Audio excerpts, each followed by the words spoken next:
You're watching Capital One Bowl Mania. You're watching the Tax Slayer Gator Bowl as part of Capital One Bowl Mania.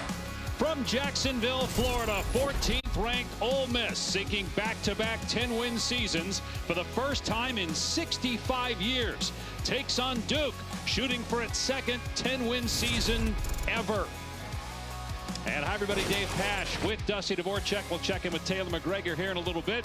We just witnessed a few minutes ago a former Blue Devil, Riley Leonard, who spent 3 years quarterbacking Duke, now at Notre Dame, get the Irish into the college football playoff semifinals. And he helped lay the foundation here at Duke for 3 straight 8-win seasons. What a year for Riley Leonard today. He was so good with his legs, helping this team all season long. And for Marcus Freeman, Notre Dame, a sensational run. 2 straight playoff victories into the semifinals. They'll face Penn State. We got Texas, Ohio State. The semis are set. Going to be a lot of fun, Dave. And we'll get into those games, I'm sure, over the course of tonight. Meanwhile, Lane Kiffin thought, even with 3 losses, that Ole Miss should be in the college football playoff. Just ask him about it. They started 4-0 this year, blowing teams out in the first month of the season.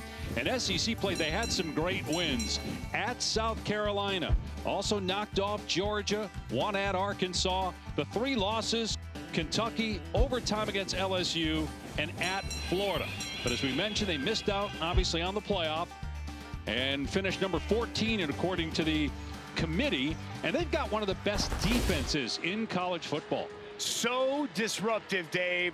The best team in college football in creating sacks, tackles for loss. They've been masterful. And the great thing, that entire defensive line is all playing here tonight. And it's headlined by Walter Nolan, one of the absolute best defensive tackles in all of college football. His first step, the penetration he creates in backfields, so disruptive. One of the top defensive prospects in this upcoming draft. And he was kind of spearheaded by the quarterback, the leader of this football team. When Jackson Dart made the decision he was coming to play, the majority of this football team followed suit. One of the most decorated winners to ever wear an Ole Miss uniform at the quarterback position, looking to get his second straight 10-win season under his belt here tonight.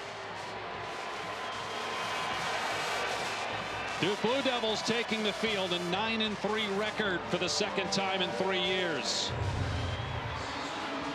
And there's their head coach, Manny Diaz. Duke has won 5 straight bowl games. Diaz replaced Mike Elko, who took the Texas A&M job. Duke wanted an experienced head coach. Diaz spent 3 years as the head man at Miami and got Duke off to a great start. They were 5-0 for the first time in 30 years. Went on to lose 3 of their next 4 games, including an overtime defeat against an SMU team that made the college football playoff. They won their final 3 games, 3rd straight season with 8+ wins. But one of the downsides of the transfer portal, the timing. Malik Murphy, not only the starting quarterback for Duke, but he set records this year, but he's gone. He's going to Oregon State. So now they're starting a quarterback in Henry Beelan, who threw 1 pass all year, and that was 4 months ago. What an opportunity for Henry Beelan here tonight. And they're going to put together a game plan to put him in position to thrive. But the story of this Duke football team, it's the defensive side of the football, where Manny Diaz, wears his hat. This defense creates a ton of negative plays, similar to Ole Miss. Number 2 in TFLs, number 3 in sacks. A lot of defense and negative plays will be on display here tonight. That would certainly help Beelan with more on his journey to this stage. Let's check in with Taylor down on the field. Dave, it's incredible. Beelan wasn't sure he would ever play quarterback again. He suffered a significant shoulder injury last season that really impacted his ability to throw. But what was weird, doctors couldn't figure out exactly what had happened or if he would ever improve.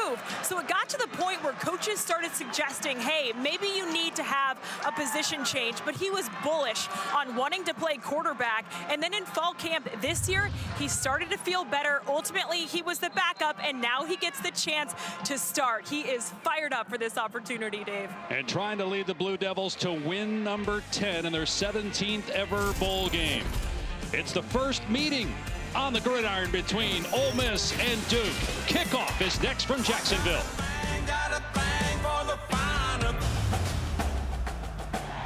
I got something coming up.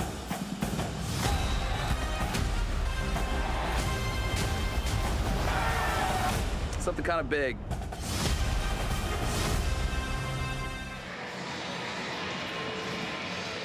Day pass, Justin Dvorak, Taylor McGregor back in Jacksonville. Ole Miss and Duke in the Tax Slayer Gator Bowl.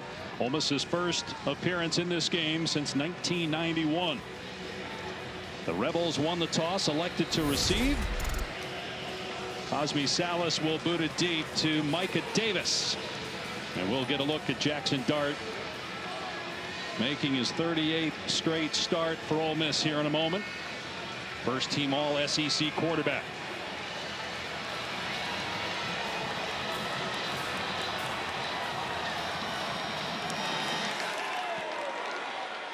This will be a touchback and will come out to the 25. Well, Jackson Dart will play in the Senior Bowl for good reason. He had a terrific season and career, set the Ole Miss record for passing yards, also has 27 wins as a starter. That's the most ever. Led the country this year in total offense and yards per attempt.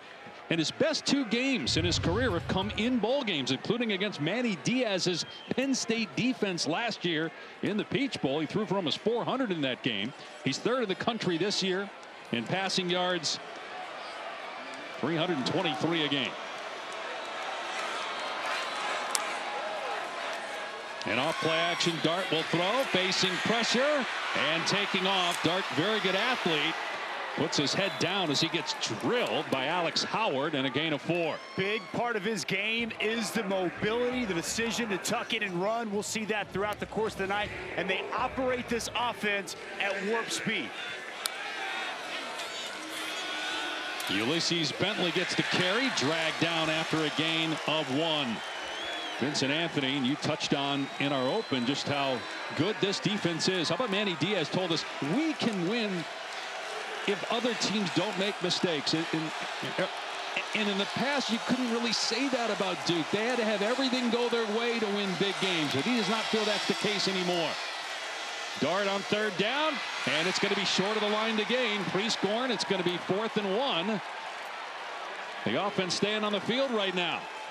Keep it on the field and bring in number 38, J.J. Pegues, the defensive tackle and short yardage specialist. They love to direct snap it to Pegues out of the shotgun. He's going to be lined up as a wing here. Expect some quarterback run here on this foot. Now, here we go. Direct snap to Pegues coming. Good patience by him. And Pegues picks up the first down past the 40-yard line.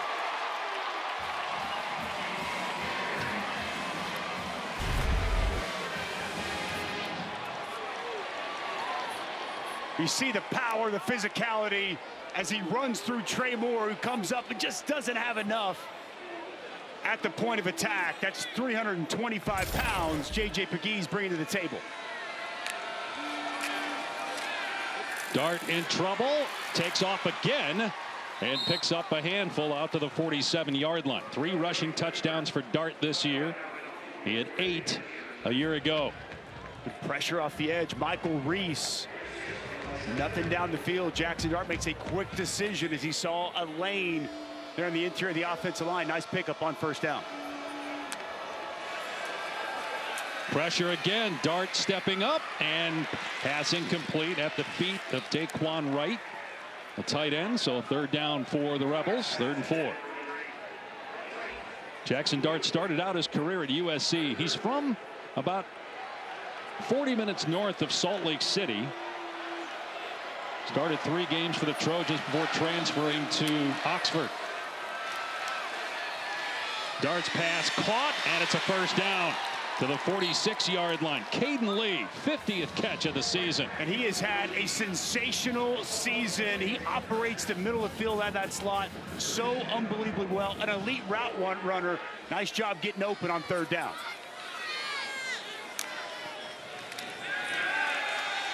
Dart with time, gets hit, and his pass pulled in inside the 20. Right down to the 15.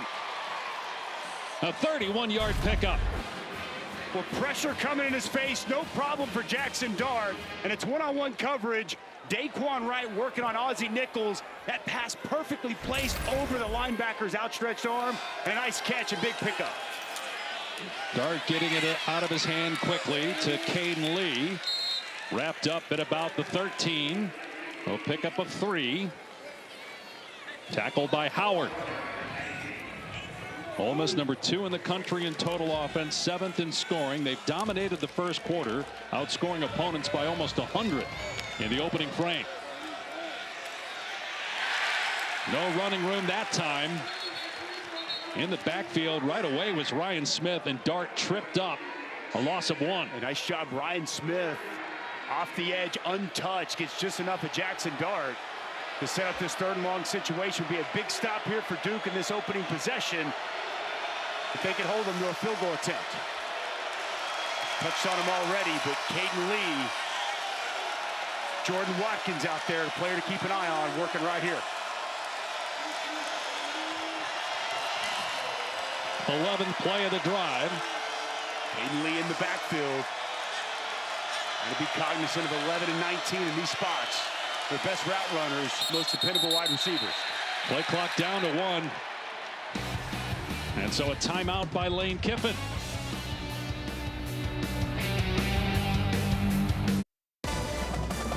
The Tax Slayer Gator Bowl is brought to you by Tax Slayer. File fearlessly.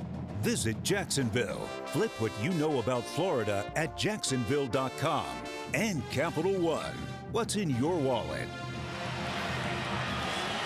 The pep rallies for both teams. 4th Gator Bowl appearance for Ole Miss. 1st for Duke.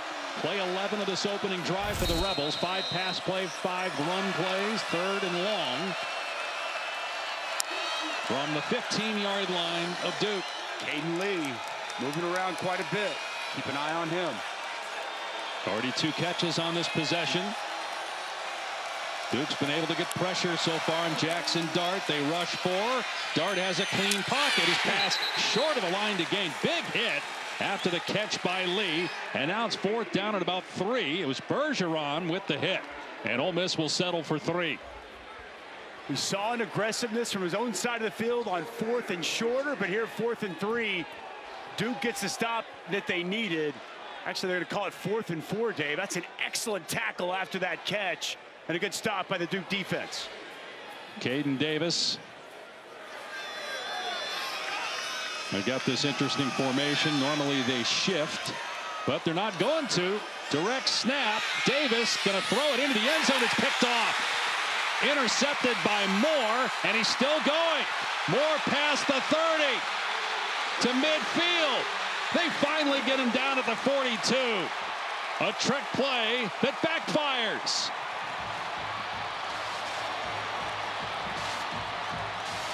Well, I just don't understand this decision by Lane Kiffin. If you're going to go for it, go for it. You got one of the best offenses in the country, and I know we've seen a lot of special teams, trick plays here in bowl season, but this one wasn't fooling anybody. Duke fully prepared for what was coming. You'll see Trey Moore right here, and he's going to read this thing the entire way.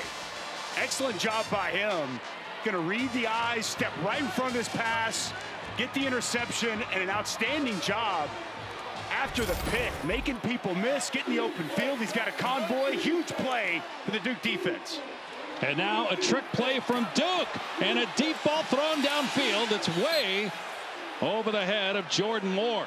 Jaquez Moore was the man who threw the football, as Henry Beelan IV is making his 2nd career start. He started a game last year when Riley Leonard was hurt, but he's only played in 3 games.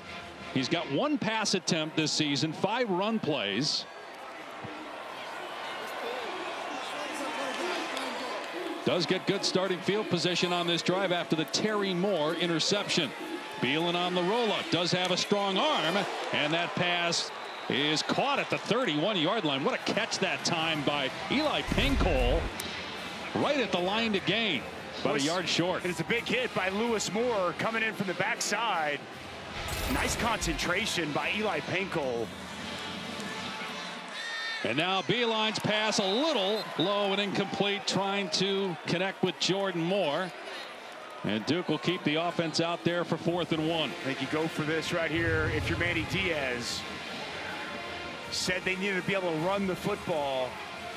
As you referenced, we've got Jaquez Moore back in the lineup. They wanted to feature him tonight. And also one thing about Henry Beelan, An excellent runner with the football under center. Quarterback sneak might be coming.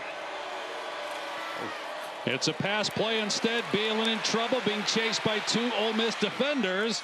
And his pass along the sideline is incomplete. And so a turnover on downs by Duke after great field position. Jacquez Moore, the intended receiver. Well, it was Jared Ivey with the pressure coming off the edge. Jake Taylor, the tight end, unable to slow down the veteran defensive end. And it's a big stop for the Rebels.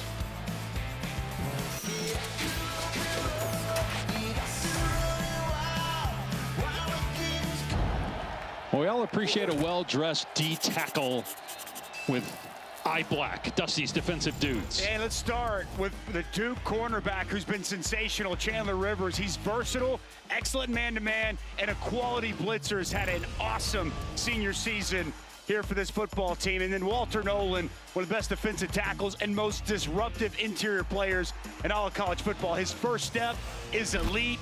The ability to live in the backfield has been a staple of this Ole Miss defense all year. Already a turnover on downs by Duke on the last possession.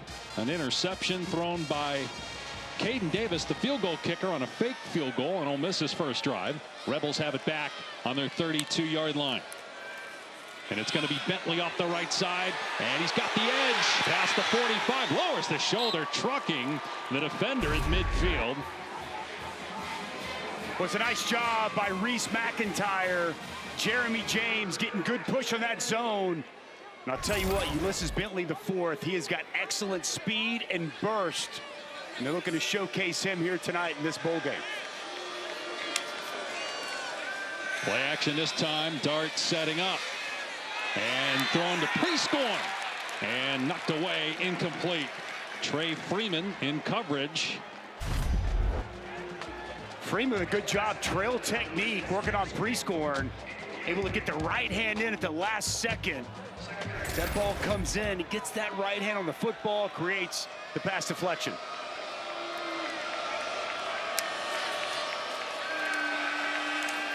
Dart over the middle. Prescorn caught that one down to the 31-yard line.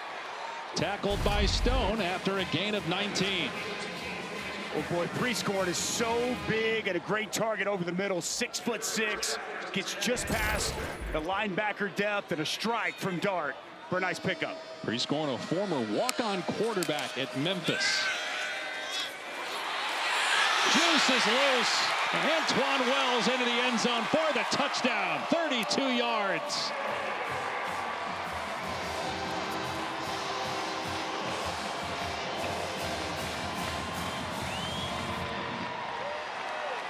Antoine Juice Wells with his 6th receiving touchdown on the year.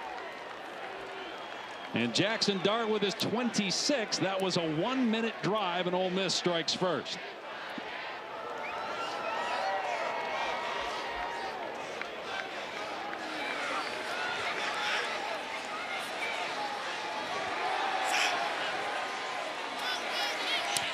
And Davis makes it 7-zip. Well, they thought when they got Juice Wells from South Carolina, he was going to be a big piece of this offense. And he is an explosive weapon. Just a simple slant, runs away at the coverage, and you see the speed and the open field as the Rebels on the board first. Wake up, shot calling. Pay what I bought. New crib psychotic. Well, Duke started the year with Malik Murphy, a Texas transfer, as the quarterback, and he had a great season, but then transferred after setting the school record for passing touchdowns this year to Oregon State. Darian Mensah got a lot of NIL money to come from Tulane to Durham to be the starting quarterback next year. And right now, holding down the fort, it's Henry Beelen IV, sophomore from New York City, who threw a pass last drive for the first time since the opener against Northwestern. And Beelen will start on the 25 with his team down 7-0 midway through the opening quarter. They had Beelen throw it on 4th down on the last possession. Yeah, and he started under center. They rolled him out. It's going to be tough for this offensive line to deal with the pass rush of Ole Miss all game. On that 4th down, they had Jake Taylor, the tight end, on a 285-pound Jared Ivey. Just a bad matchup, and we have yet to see them hand the ball to 9. Jaquez Moore back healthy in the lineup, and going to need to try to find some semblance of a run game here in this matchup. Yeah, the one-time Moore touch that he threw it on a flea flicker. Here's Jake Taylor on the catch, trying to get Beelan in a little bit of a rhythm, but it's only a gain of a couple. Taylor just his 9th catch. They lost their top 2 tight ends to injury during the season. Seeing a lot of move the pocket here from offensive coordinator Jonathan Brewer. Move that launch point, get Beelan outside, utilize some of that athleticism. Try to get him away from this pass rush of Ole Miss.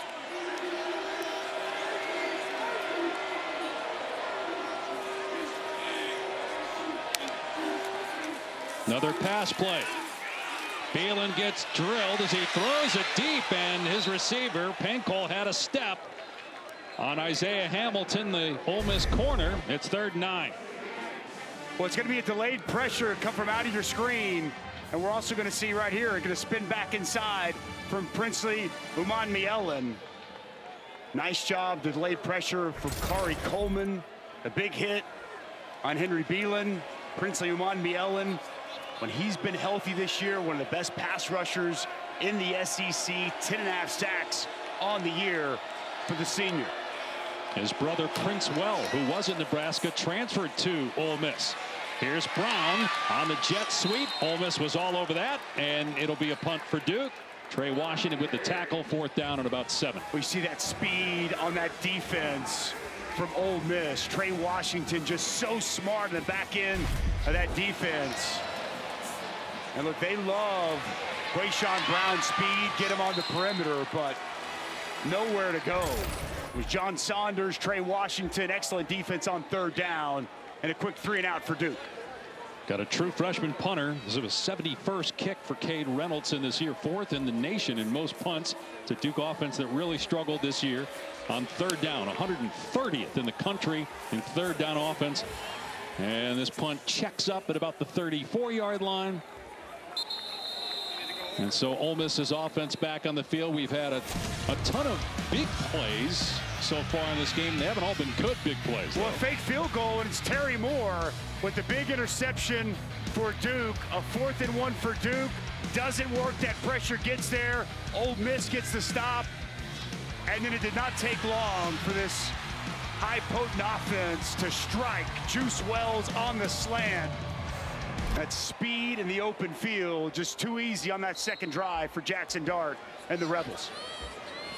In the game at running back right now for Ole Miss is Logan Diggs, who has not played this year. He's an LSU transfer, but he's been hurt all year. And he's going to get a touch here out of the backfield, making the catch. And out to the 41-yard line. Let's check in with Taylor. Dave, Duke's free safety, Terry Moore, who is all ACC this season, has been in the tent for about 5 minutes, just came out. The Duke's training staff has been looking on him for the last several minutes, so something we'll pay attention to in the secondary. Incomplete pass here, Taylor, and that's big for Duke with Moore out. He had the interception, his 4th on the season on that fake field goal. He's had an excellent year. Back into this defense, been really good, works well with the front. Terry Moore, we talked about Chandler Rivers, Jalen Stinson, another staple in the back end of that defense. Taking him to the locker room now, so big loss for the Blue Devils. 3rd down and 4 for Ole Miss. And Dart throwing it quickly, and close to the 1st down is Caden Lee. Good block out there by Jordan Watkins on that wide receiver screen. It's also pre-scoring. Watch these guys out front. Just do an excellent job. Point of attack. Cameron Bergeron out there, Chandler Rivers, and enough for Caden Lee to get the 1st down. Dart's pass caught, 1st down Ole Miss. Watkins on the grab. And Jackson Dart looks really sharp early on. And so much cushion on the outside. Jordan Watkins is electric with his speed. A lot of respect out there by those Duke defensive backs. A lot of cushion and a good route there by Jordan Watkins. Duke showing blitz. Charlie Weiss Jr., the play caller, signaling things in to his quarterback, Jackson Dart. Ole Miss going to keep it on the ground. Bentley straight ahead to the 38-yard line for a 3-yard pickup. Dragged down by Wesley Williams. Wesley Williams has been excellent this year. 13.5 tackles for loss coming off the edge, 7.5 sacks. Both these edges, Vincent Anthony, Wesley Williams, they're going to have to perform at a high level here tonight for this Duke defense to have success. Bentley again finds a running lane on the cutback, and it's a first down for Ole Miss to the 27, gain of 11. Gap scheme run here, pull both guards. Really good vision and burst by Bentley in the open field. Now they go empty with Bentley flexed out, Dart to throw, pressure off the edge, and nobody covering Bentley out in space, making the catch, and right at the first down marker. Well, this Duke defense, it is on its heels right now, giving a lot of space to these pass catchers of Ole Miss. Just easy pitch and catch for Jackson Dart. Gain of 9, 2nd and 1.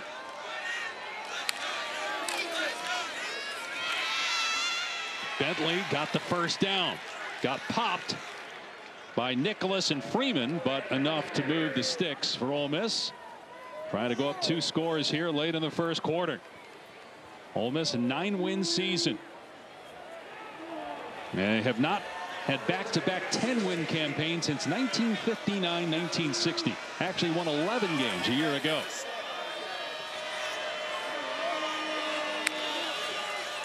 Play action.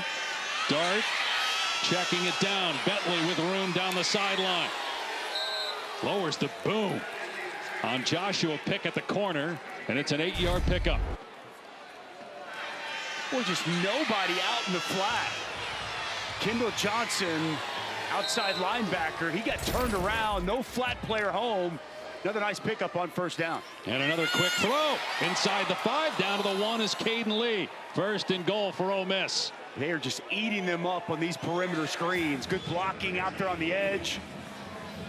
And Caden Lee, 3rd time already in this first quarter, he's caught screens on the perimeter for nice pickups.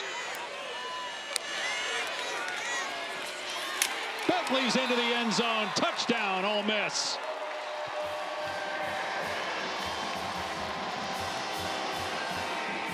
Bentley became the featured back late in the season when Henry Parrish hurt his knee. Bentley and SMU transfer in his 6th year, paying off that drive, punching it in from a yard out. Well, Diego Pounds does a really good job here at the point of attack, helping open this hole up for Ulysses Bentley the 4th. He's working on Wesley Williams. Nice job driving the defensive end down inside, and an easy touchdown for the Rebels.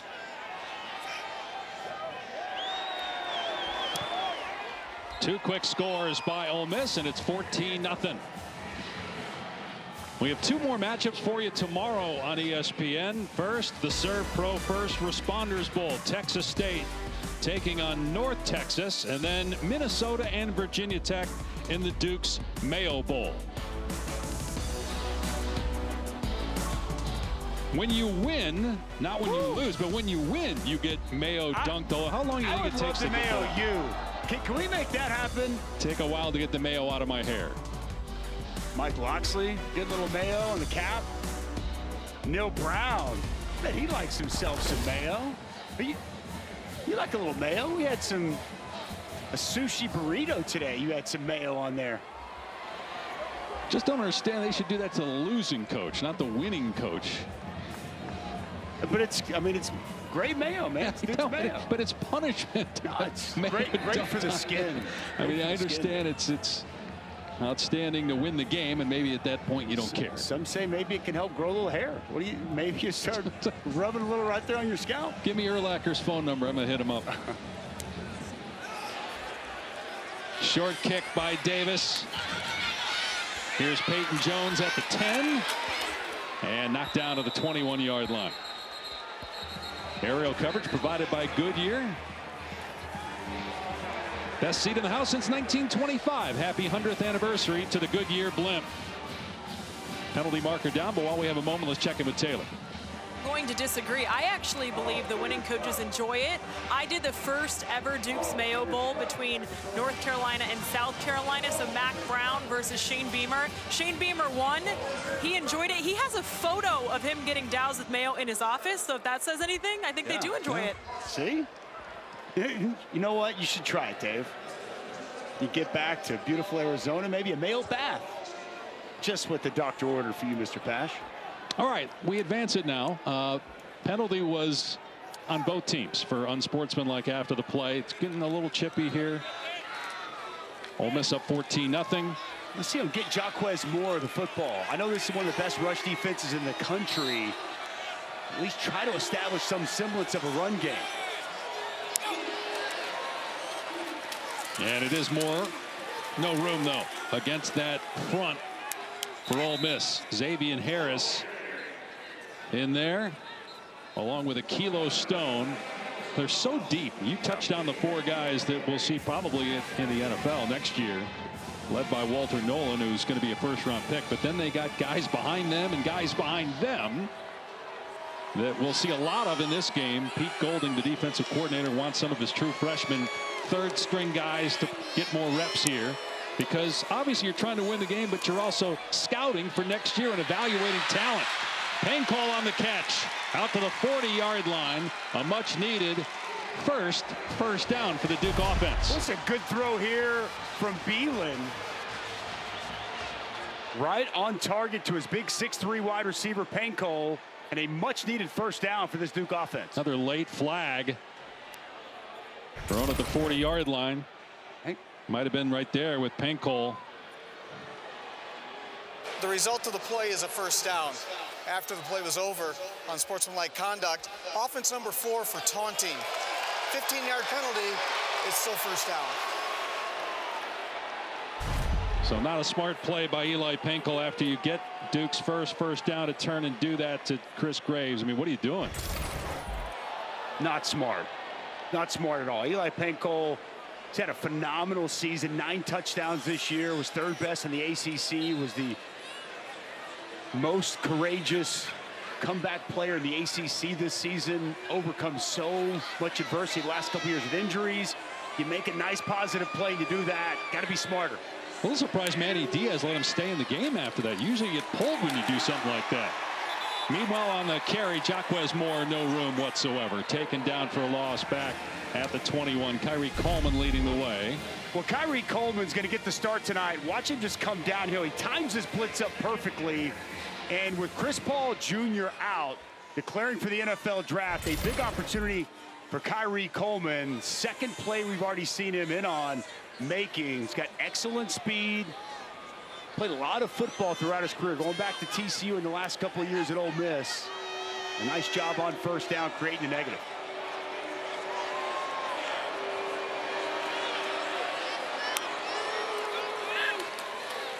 Beelan in trouble, flushed out of the pocket. Gonna tuck it and run it. Past the target 25 and out to the 29. And Beelan got leveled that time. A little slow to get up. Gain of 8 on the play. Nothing down the field. Comfortable moving to his right, getting outside the pocket. Nice pickup, and Duke touchdown takes a shot at the end of that. That was Trey Washington on the hit.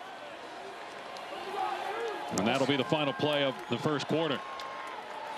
Not what you want if you're Duke, trying to help your young quarterback, putting him in a hole, making just his second career start. It's 14-0 Jackson Dart dealing through 15 minutes.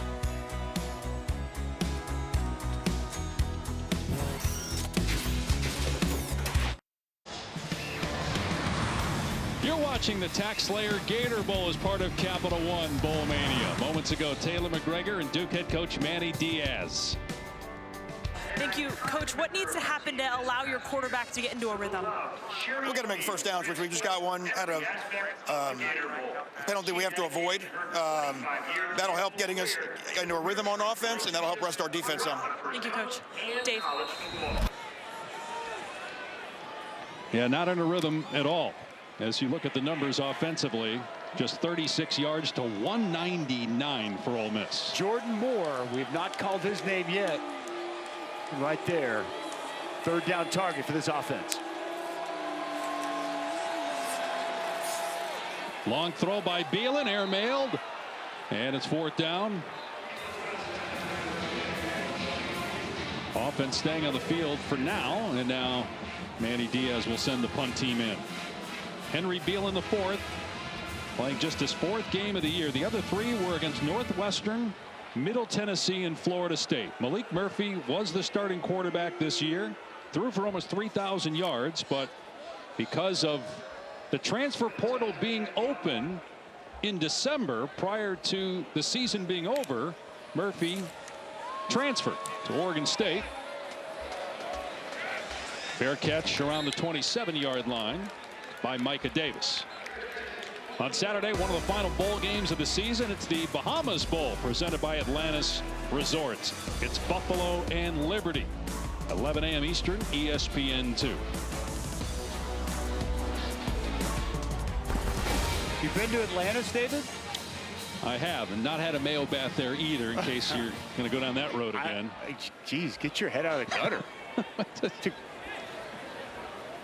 Got the Leap of Faith water slide, which I've been on many times. Yeah, absolutely.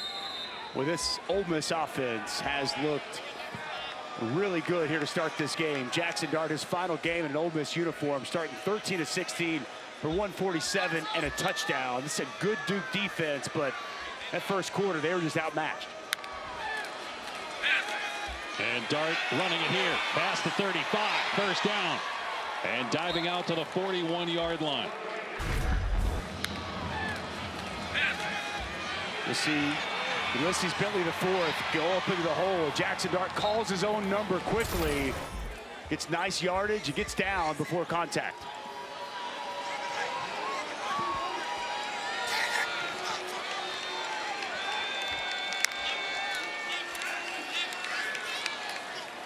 Dart dumping it off. No room for Bentley. Picked up and dropped by Alex Howard.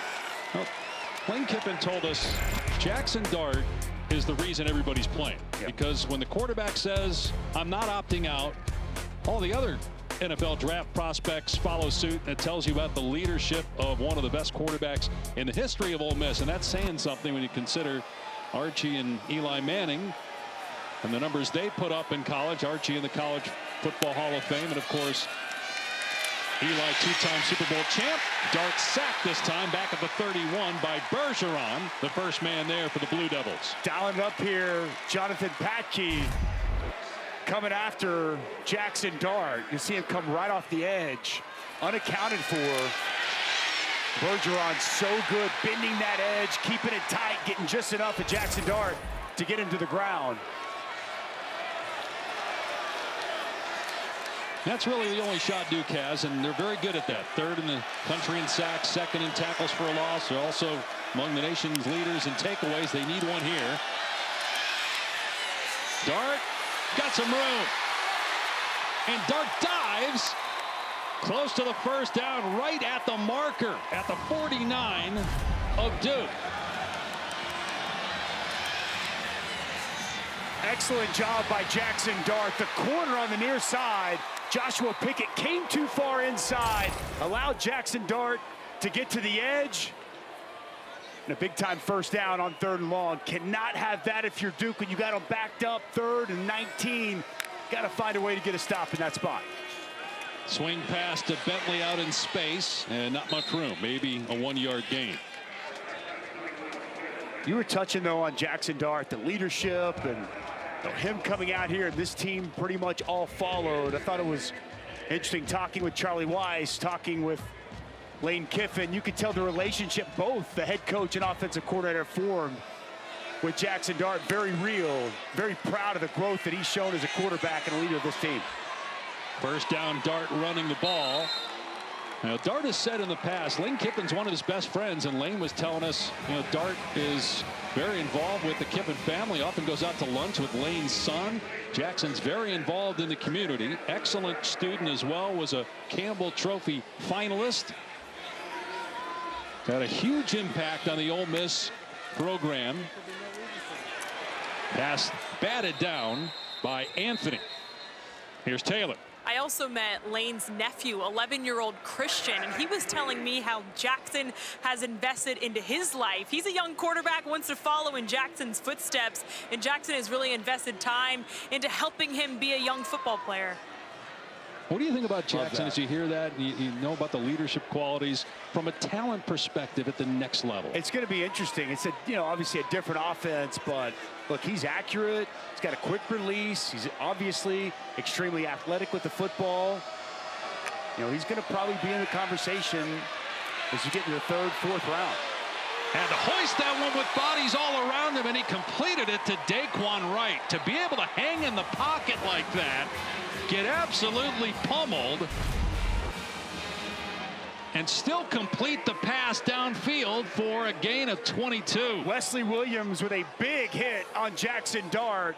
He waits as long as he can off his back foot, puts a lot of air underneath that football, and Daquan Wright goes up and gets it over Pickett. A big-time throw here in this first half from Jackson Dart. Ole Miss in the red zone again. Bentley bottled up. Lost a yard or two on the play. Kendall Johnson in there first for Duke. The other thing I like about Jackson Dart, we've seen with some of these runs, just the toughness he displays. And he got that linebacker safety mentality. Not afraid to lower the shoulder, run through a defender that his offensive teammates love, rally around. It's going to be an interesting process to watch him here post-college season to see exactly what the NFL draft looks like for him. Dart off play action. Hits Prescorn over the middle, down to the 10-yard line, so got a handful back. Third down.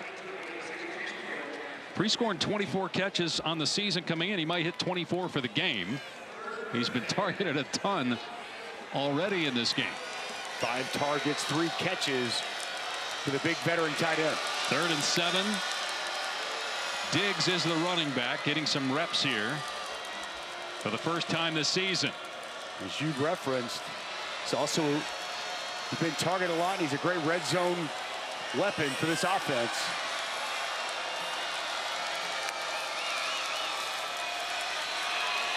Dart flips it towards the end zone. It's incomplete. Watkins, the intended target, could not make the catch. Dart hit again. Big shot as he delivers his football once again. Alex Howard gets here. Good job defensively down the field by Jalen Stinson, jarring that ball out and forcing Ole Miss to settle for a field goal. Caden Davis, who threw an interception on a fake field goal in the first quarter, on for a 28-yard field goal attempt.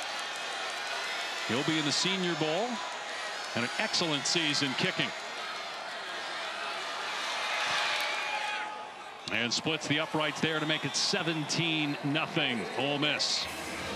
Jackson Dart opting in, all in for this game, taking shots on several pass plays on that drive, yet getting his team downfield for more points.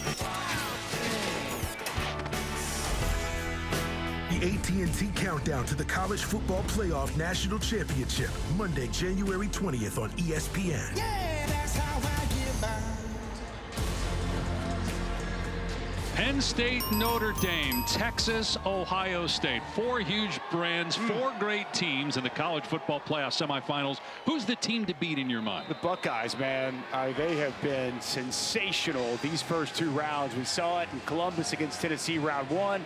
And what they did yesterday in that Rose Bowl to the #1 seed and undefeated Oregon Ducks, they are sensational. If they can keep playing like that, they are the team to beat. The 4 teams with a bye said bye-bye. Didn't even make it out of the quarterfinals. The transfer portal timeline is the reason we're doing this right now. We'll tell you in a second. The portal opens December 9th and closes December 28th. And it's really damaging to a team like Duke, and it's not the players' fault. But Malik Murphy transfers after having a great season and leading Duke to 9 wins. And so you're left with Henry Beelan IV, who's doing the best he can. He's only thrown 1 pass on the year, having to start this game against an elite defense. Start Thomas, their #1 running back, He's in the portal as well. He had 900 rushing yards on the season. Strong throw here by Beelan to Jordan Moore.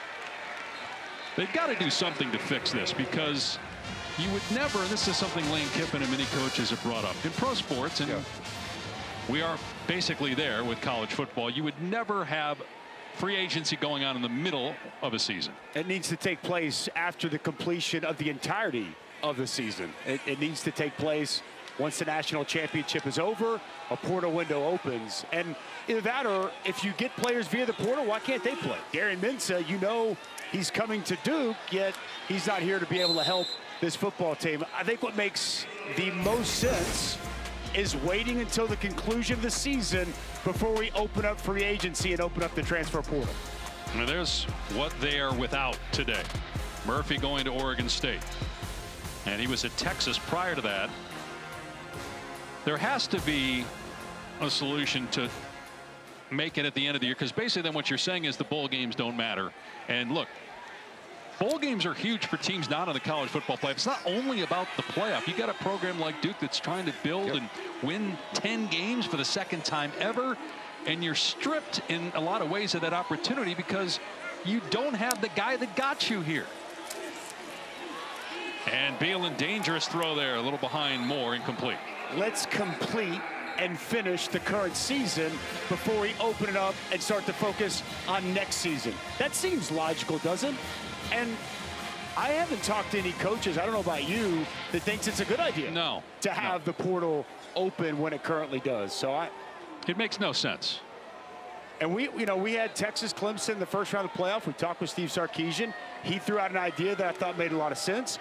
You push back traditional spring practice, and you push it back to May into June, July, much like OTAs you see in the National Football League. There's a way you can make this work, but the current system just doesn't make any sense. It's too great of a sport to take away from these games by allowing players to transfer before the season is over. Nice throw, though, to Brown. A first down by Beelan. Made a couple of nice plays on this drive. 14-yard gain. And it's with pressure in his face. Walter Nolan's going to come inside and pressure. And Beelan stands in there firm, makes a nice pass to Brown. Really good job having that poise in the pocket, knowing that pressure is coming in your face. Big-time throw from Henry Beelan. His father, Henry III, played 3 years of football at Vanderbilt. Started a game last year, was 4 of 12 against NC State in that game. In trouble here, gets lit up, and the pass downfield over the head of Jordan Moore. Uman Mielen was in the backfield along with Jared Ivey for Ole Miss. They are dialing up the pressure. Pete Golding is bringing backers. His defensive line, watch the loop here by Uman Mielen from the outside. Really good feel coming all the way around. Again, working on Jake Taylor, a tight end. That is a mismatch. Tight ends on talented pass rushing defensive ends typically doesn't end well. And yet another pressure in the face of the Duke quarterback.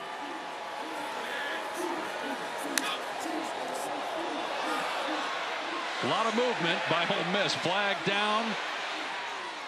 And being chased was Beelan. Pegues was in the backfield. Obviously offside here. Offside. Defense number 38 in the neutral zone at the snap. It's a 5-yard penalty. It's still second down. Let's check in with Taylor. You guys were talking about the timing of the portal and brought up our conversation with Steve Sarkisian. I also think it's important to point out the disadvantage that the teams in the college football playoff have, especially those playing in the first round. Like when we were covering Texas, other teams were able to go out and talk to guys in the portal. They were focusing on winning a playoff game. Right, you're trying to recruit your own guys, keep them there. Meanwhile, guys are getting, we know what's going on. Guys are getting contacted by other programs, offering NIL money to try to get them to transfer while the season is still going on, as Beelan is tackled about 3 yards short of the first down. And Penn State's without their backup quarterback right now, who's still alive in the semifinal. Now, Drew Aller looked sensational the other night in that Fiesta Bowl, and he's obviously the starter, but Bo Pribula has been a key backup, had to come in, help him win a game. Variation in the red zone with his mobility, and You know, he got in the portal, going to be the quarterback at Missouri. You'd like to see this all delayed and at the end of the season. Thielen on the rollout. Looking downfield and throws a strike inside the 20. Quayshawn Brown. 27 yards. That's a really good route. Quayshawn Brown. He's just going to beat man-to-man coverage. And Henry Beelan get into a bit of a rhythm. Roll the pocket as we see Brown running away from the coverage of John Saunders Jr. And Duke showing some real life for the first time all game here offensively. 8th play of the drive, 59 yards. They had 36 total yards prior to this possession.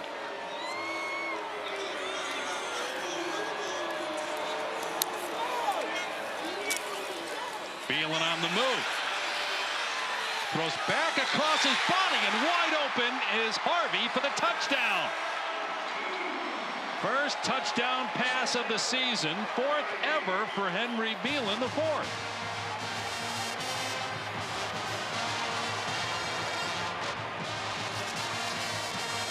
First touchdown of the year for Javon Harvey. That was a great drive engineered by Henry Beelan. And you got to feel good for that young man. Again, thrust into this situation, having barely played this year, trying to beat a team like Ole Miss. And got off to a rough start, really shaky early on, but outstanding on that possession.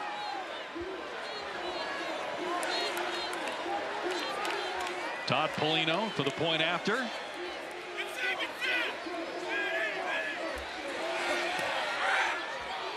And it's 17-7. Well, it's going to start with Princely Umanmielen losing contain. Umanmielen's going to work inside, okay, and it's going to allow Beelan to come outside, and then they're going to lose Harvey. He's going to kind of get knocked down, and then he's going to just get lost. Nobody accounts for him. He finds some open space in the end zone, and Henry Beelan with a big touchdown for the Blue Devils.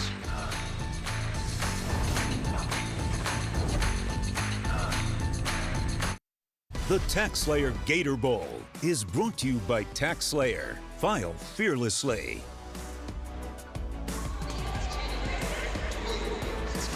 Aerial coverage provided by Goodyear, celebrating 100 years of an American icon, the Goodyear blimp. Downtown Jacksonville, Florida. Everbank Stadium, home to the Jacksonville Jaguars. Been a rough year for the Jags, 4-12 on the season. Meanwhile, Duke with a touchdown on its last possession to get within 10. Dave Pasch, Dusty Dvorak, Taylor McGregor, Happy New Year. It's been a great week of college football. The semifinals for the college football playoff are set. Texas, Ohio State, Penn State, Notre Dame next Thursday and Friday. And about 2.5 weeks away from the national championship, the new 12-team college football playoff. Fair catch. It'll come out to the 25. Take a look at tonight's clutch delivery, brought to you by Chipotle.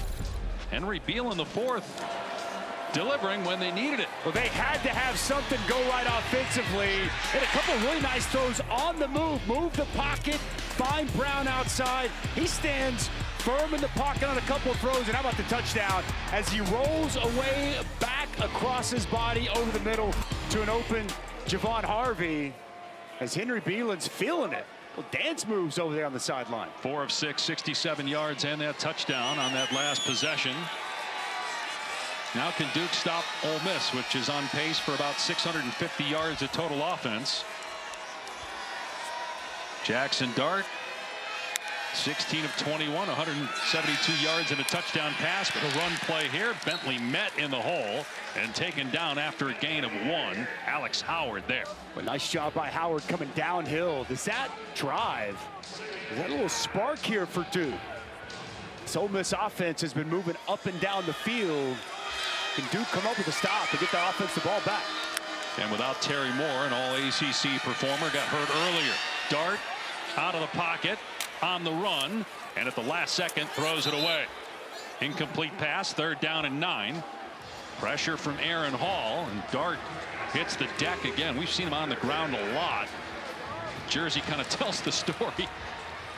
There rips and dirt all over the place. Trey Freeman delivers another blow. Boy, Jackson Dart, he's had a lot of success in this opening half. Yeah, it looked like he ran past the line, then came back. Throw that football. 3rd and 9 here. We'll see if Jonathan Patke dials up a pressure.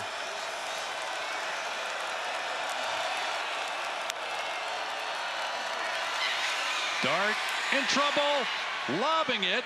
Bentley on the catch, makes the defender miss and gets the first down. Again, under duress, Jackson Dart makes the play, and Bentley got Rivers to whiff. Was a little touch pass to the running back out of the backfield, and Bentley's going to hit the brakes, and Freeman going to fly right by.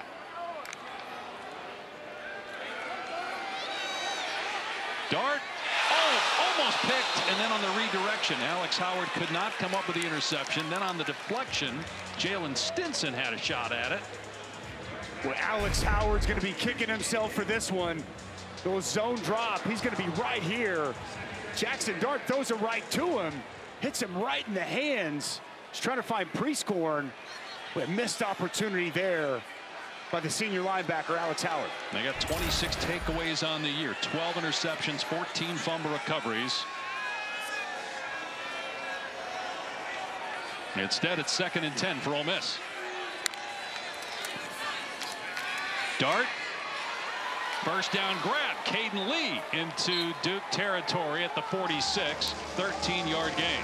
Well, Caden Lee, just such a precise route runner there on the in-cut slant. That ball delivered perfectly for nice yards after the catch from Caden Lee. 6 catches, 55 in the season for Lee. Just a sophomore.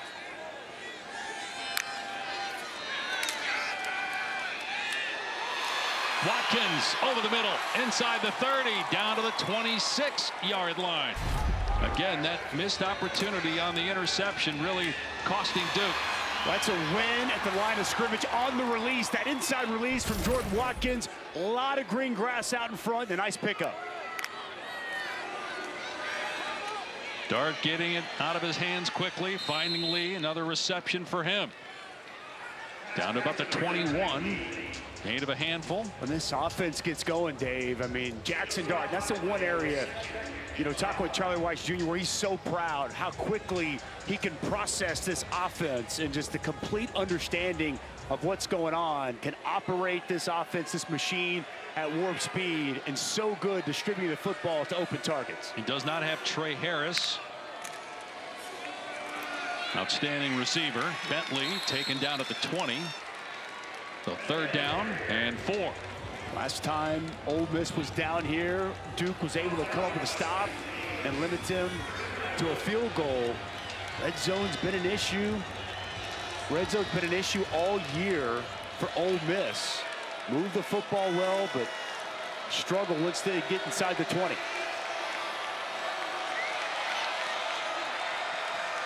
Duke showing blitz. Now they back off. Dart has a completion to Watkins, and he's dragged down at the 16, but it looks like enough for a first down for Ole Miss. And it is a first down for the Rebels. Well, Joshua Pickett's got him dead to rights. Drives on that football. Too far inside. He's got to keep that shoulder upfield, keep leverage. Good spin by Watkins outside to pick up the needed yards to move the chains, but the missed opportunity. Joshua Pickett was in position to make that play.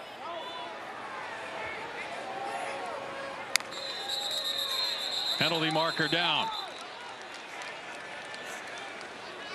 Movement by Ole Miss. False start. Offense, number 56. 5-yard penalty. It's first down. Reese McIntyre, the center. 61st career game for Ole Miss. Taking a look at the next bowls up, including the Duke's Mayo Bowl, Friday 7:30 Eastern, Virginia Tech, Minnesota. Got the college football playoff semifinals next Thursday and Friday night right here on ESPN. Notre Dame beating Georgia earlier to advance to play Penn State in Miami. Texas, Ohio State in the other semifinal. 2-minute timeout here in Jacksonville.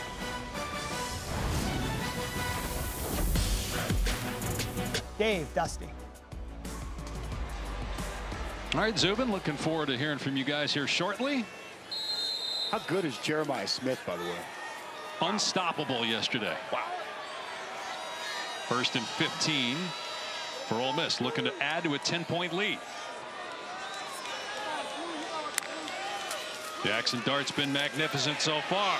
Throwing this ball towards the end zone, right on target, pulled in by Wright. It's a touchdown.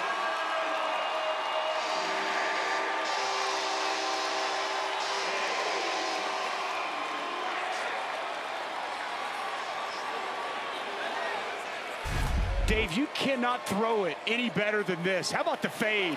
Just man-to-man coverage. Daquan Wright. You cannot place that football any better. I mean, that is just a outstanding pass from Jackson Dart. As Cam Bergeron in good position, but nothing you can do as Daquan Wright scores another Rebels touchdown. And hopefully a couple of camera operators are okay over there. 2 guys got run over that time, obviously accidentally by Wright, but there's a crowd of folks around him. Hopefully everybody's all right. Extra point is good to make it 24-7. So missed opportunity by Alex Howard. Could not get the interception, and Ole Miss ends up with a touchdown. Dart dropping dimes here in Jacksonville. Daquan Wright touchdown. Thank you very much. Rebels up big.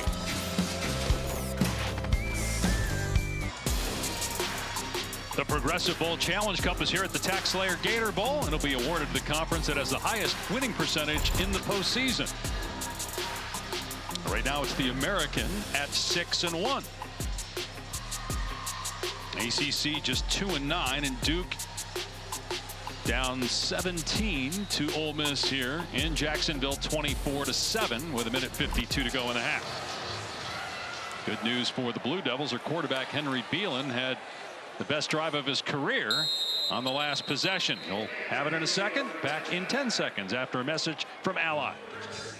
Psyched to rep your favorite team? You can save up for all the swag with Ally, the bank that's your ally. Back to you. Well, Duke has had a great run here with Mike Elko and now Manny Diaz. First January bowl in 30 years for the Blue Devils. They've won 5 straight bowl games. 9 wins this year for just the 8th time in program history. They have not been able to stop Ole Miss. Jackson Dart on pace for about 600 yards of total offense in this game. Moore out to the 30 before he's wrestled down, a gain of 5. You know, you could really make the case, Dave. This is somewhat of the golden era of Duke football. 9 bowl games in the last 12 years, and now they're able to do it with a new head coach. I think a lot of people wonder with Mike Elko leaving what would happen. It's been a sensational job by Manny Diaz and his staff. And the way they've won some of these games this year, and talk about mental toughness for this football team. They have come from behind and more push back, they'll blow it dead. 6 one-score wins, 4 wins when tied or trailing in the 4th. That was the most in the country. And this is a team that was picked 11th out of 17 ACC teams in the preseason. That's a common theme of this year in 2024. It doesn't feel like that's the norm. We've seen this many teams like Arizona State picked last, making it to the college football playoff, represented the Big 12. And Duke losing Riley Leonard to the portal, now starring for Notre Dame, and losing their coach. Yet Manny Diaz comes in. They end up winning a lot of close games and get to 9 victories. 5-3 in conference play, tied for 4th. It's interesting. We were talking to him. He's saying one thing he's so proud of this team, the mental toughness they've had. I thought this was fascinating. He said that they meet 1 time a week as a team for a mental fitness talk.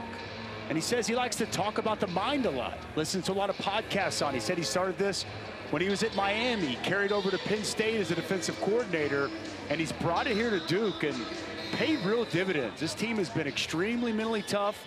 overcoming double-digit deficits in the second half, 4 different games this year, finding a way to win. Really impressive stuff by Manny Diaz this season. 3rd and 3. Uman Mielen off the edge, and a first down completion. Beelen hitting Samir Hagans. Beelen hanging in there again, knowing that you got a free hitter, and Uman Mielen running right at him. You want to operate quickly here. Right around a minute left.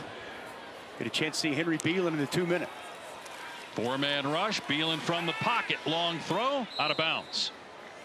3 timeouts left for Duke. 1 left for Ole Miss. Trey Amos in coverage of Jordan Moore. How about Pete Golding telling us Trey Amos, best quarterback he's seen and he's coached since Pat Surtain when Golding was at Alabama.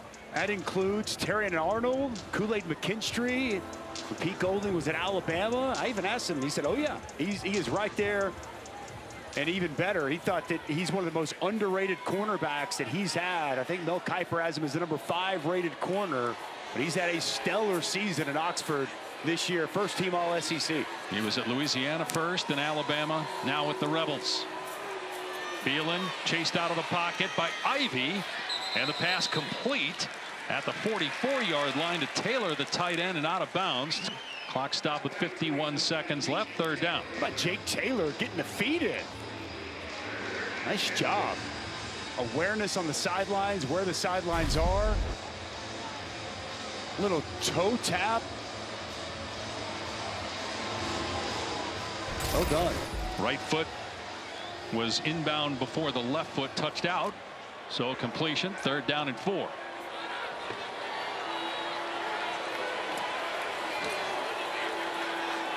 Can Duke get it back to a 2-possession game? Get down there and get a field goal before halftime. Wide receiver screen.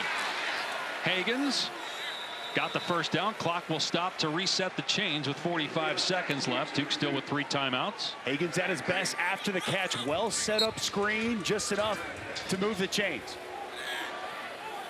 Clock restarting on the ready for play. Beelen to throw again. Gets hit by Pegues, and the ball out of bounds. Boy, big J.J. Pegues inside. So versatile. Plays outside, plays inside. Watch him work here and then work out. Get a really nice rush. Slide protection coming inside. He's going to work on Bruno Fina. Job getting around the offensive tackle and a big hit on Henry Beelen. Fina's a good player. Bruno's dad, John, was a first-round pick of the Buffalo Bills, spent 11 years in the NFL. Bruno was at UCLA prior to transferring to Duke. Beelen overthrows Hagans, and now it's 3rd down with clock at 29 seconds remaining. Pressure continuing to come from Ole Miss. What you would expect as Pete Golding recognized he wanted to get this inexperienced quarterback as uncomfortable as he possibly can. Now, son Taron Perkins checks in. Another one of the premier pass rushers in the SEC throughout the course of this season. And Beelen's thrown more passes in this half than he had his entire career coming in. Sophomore from New York. Rolling out on 3rd down. Gets popped. And incomplete pass. 4th down. Harvey, the intended receiver. Pressure from Walter Nolan. Nice job here by John Saunders. Gets that hand in there, creates the pass breakup, and you're Manny Diaz, though you're down 17, you got to punt this ball away. Yeah, don't want to give Ole Miss points before halftime.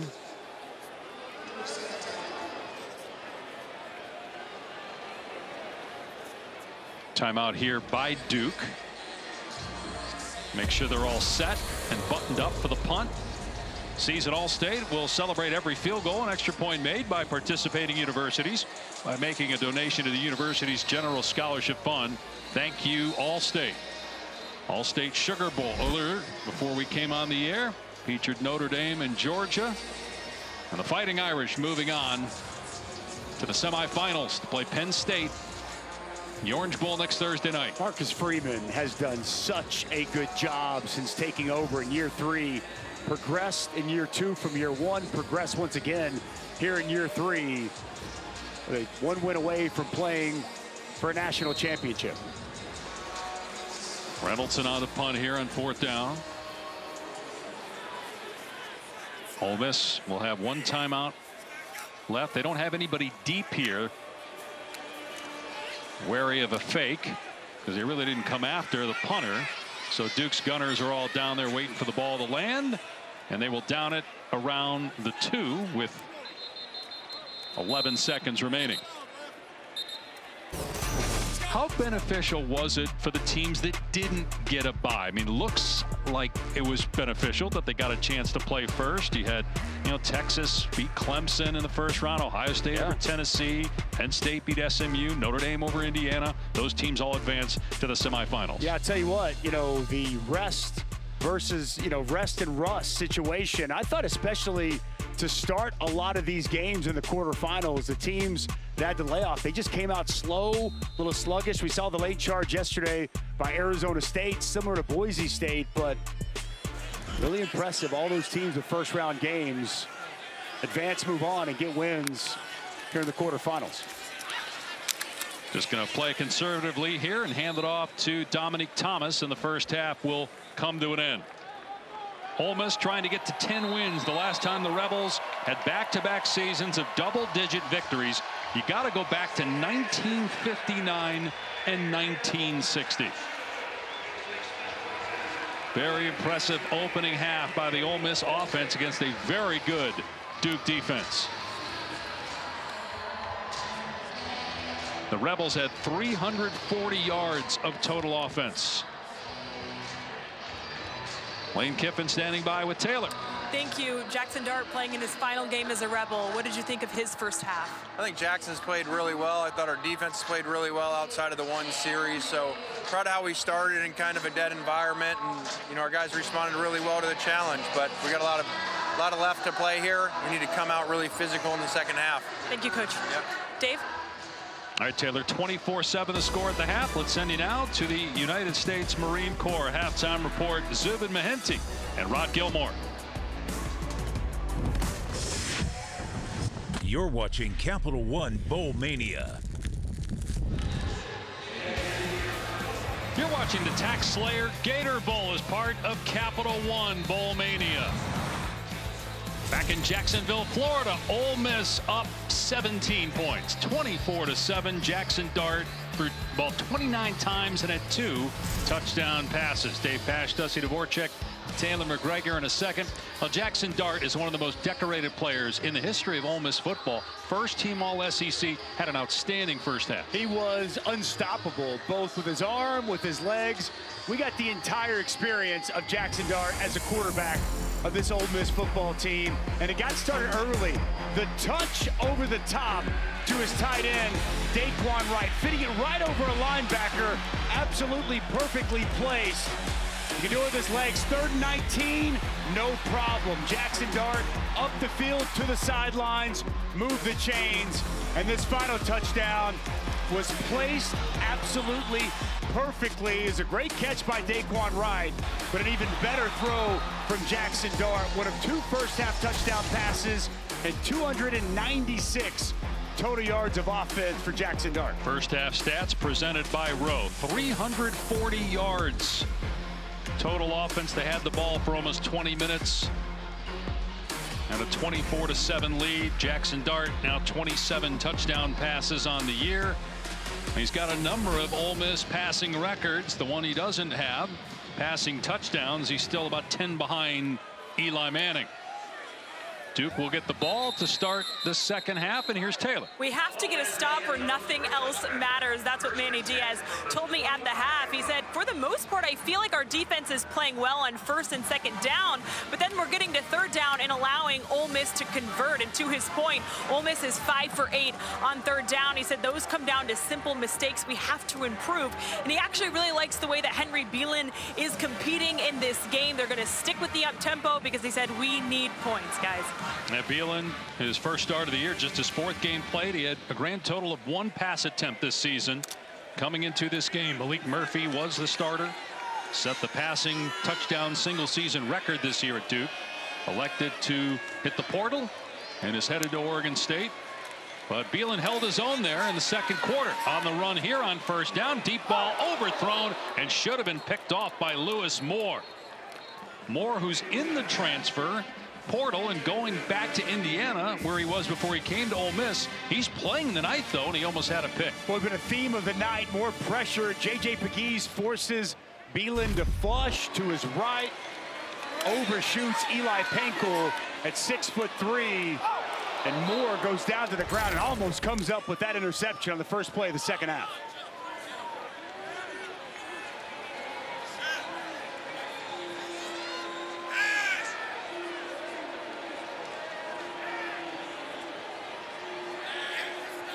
Empty set now with Moore leaving the backfield.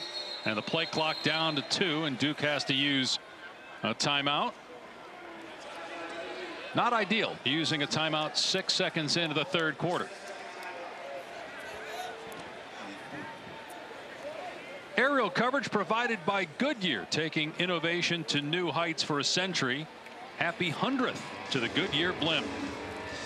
Great shots above Everbank Stadium here in Jacksonville, home of the Jaguars. Beautiful. Jacksonville, Florida. Enjoyed our stay here, Mr. Pash. As the TaxSlayer Gator Bowl does an awesome job. Everything related to the bowl game. First appearance here for Duke, 4th time for Ole Miss. First time in 34 years, though, for the Rebels.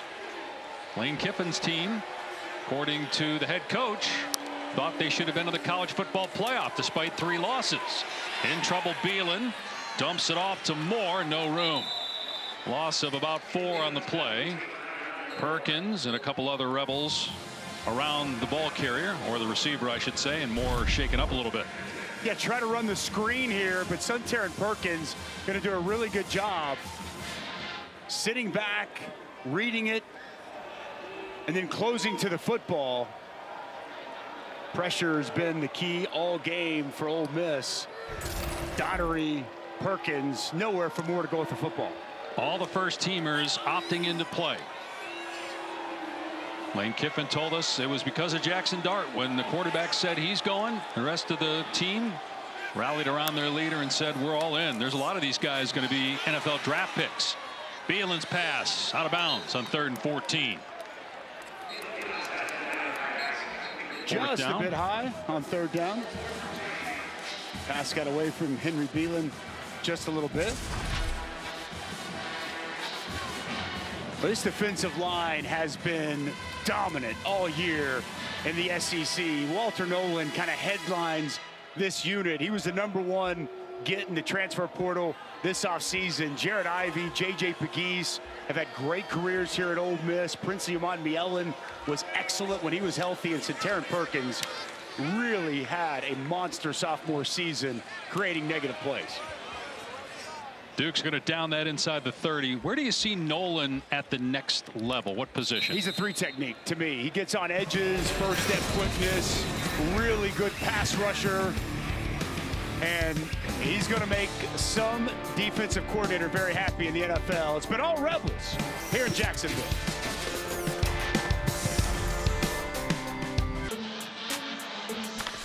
Well, if you're on X or Twitter, you know Lane Kiffin loves himself some Twitter, usually directing his tweets towards the College Football Playoff Committee, although he was tweeting with somebody today who wanted to take his daughter out to Chili's if he didn't cover the spread tonight. He said, my daughter's not a Chili's fan. Can only imagine if this holds up what he might have in store for the committee, just given how confident he was his team should have been in the College Football Playoff despite 3 losses. Jackson Dart's pass incomplete, trying to hit Juice Wells. Was another excellent throw by Jackson Dart and a drop by Juice Wells. We asked him about his social media escapades, and he said for him social media is just a space to be normal. And he said that he's gone on there, and he said he wanted to take shots at the system, the committee, how they came up with their 12 teams. He didn't push to us that his team deserved to be in. He just had a real problem with the process in which they went about getting to 12 teams and the seedings that ensued as well as part of the system. He even referenced to us that he thought Vegas is a better way to find the best teams for the college football playoff. Wins and losses have to matter. Hindsight's 20/20. You look at what happened to SMU and Indiana, and of course, people are going to jump all over that. But the fact you lost 3 times, You lost to Kentucky at home. Now you did beat Georgia, which obviously made it to the quarterfinals as the SEC champ, getting the bye. Not a perfect system, of course. And Ole Miss could, at one point, we thought maybe they were good enough to win the national championship when they won at South Carolina, but the record has to matter. Can't just be all based on NFL talent as Dart is sacked back at the 28 or what Vegas thinks. Tyshawn Reed, true freshman, back there to take down the quarterback. Well, it's a nice job by Alex Howard. He's going to come up and he's going to wrap right here. Do a really good job timing up this blitz, being disruptive. Gets past Jeremy James, gets that initial pressure, and a third down stop for this Duke defense. First punt of the game for Ole Miss. Mizin's only punted 34 times all year. 13 of his punts have been 50 yards or longer. This one goes out of bounds inside the 30.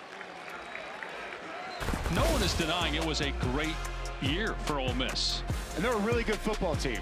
Extremely talented football team. That's going to be reflected in the upcoming NFL draft. We could have the South Carolina game. That's a huge win. Blew them out 27-3.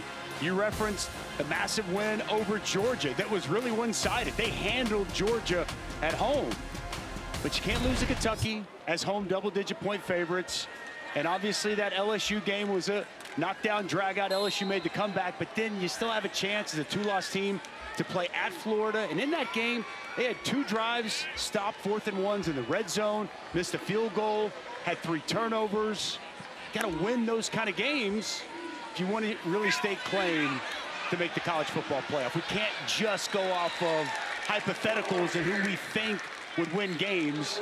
To your original point, the wins and losses, they do have to matter, but no one's questioning the talent on the roster of this Ole Miss football team. I still think the language that's used to determine the teams is what people have a problem with, because when you say best teams, what does that mean? Most deserving is a little bit easier to explain. And you look at the schedule, who you played, what conference you're in, all that stuff plays more of a role in that case as Moore is brought down at the line of scrimmage. Going to bring up 3rd down and long. Next year they've got 8 home games. They don't play Alabama. They don't play Texas next year. So if they lose games like they lost this year and they end up at 3 losses, they're not going to get in next year because the strength of schedule is not good enough for a 3-loss team. Now, again, obviously we're not saying they're going to lose 3. They may go undefeated next year.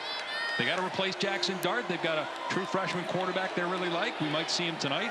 Austin Simmons, who played well against Georgia when he came into the game when Dart got hurt. Beelan tripped up short of the line to gain 4th down at about 3. See if Duke goes for it here. Might as well at this point. Jared Ivey, nice job retracing, swatting at the leg of Henry Beelan, hitting just enough to get him to the ground, shy of the 1st down.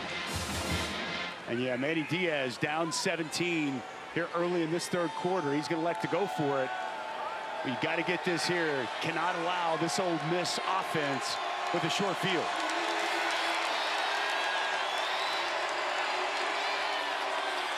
Went for it on 4th down in the first half. Didn't get it. Beelan on the roll-up. Being chased backside. Nice play. Dumping it off to Taylor for the 1st down. Well done by Henry Beelan. They continue to move the pocket. It's been a real theme of this game. Watch this route here by Jake Taylor. Little whip route, going to work inside, then work back out. The sophomore tight end has had a stellar season. It's worked to some open grass and a good find for Henry Beelan and a much-needed 4th down conversion. Darian Mensah from Tulane transferred into Duke. He will be the quarterback next year. Beelan in trouble. Nice job making Uman Mielen miss. Not easy to do. And a gain of a couple. Mensah reportedly getting a huge NIL package to come to Duke. Reportedly $8 million. Look at his numbers at Tulane this past season. They lost in the American Championship game at Army. We had a chance to see him twice this season. Talented young quarterback. A lot of poise. Beelan dragged down by Mielen. Got a yard on the play. They're going to like Darian Mensah in Durham, North Carolina, leading this Duke football team. The ACC is going to be interesting next year. You've got a program like Duke that's finding some consistency, winning 8-9 games a year. Syracuse seems on the rise with a great job done by Fran Brown this year, a 9-win season. Can Florida State bounce back? Worst team in the ACC this past year. Yet Clemson and SMU, two teams from the conference, make the college football playoff. Beelan got rid of it and underthrow it, picked off by Isaiah Hamilton. Hamilton inside the 10, all the way for the Ole Miss touchdown. A 50-yard pick six.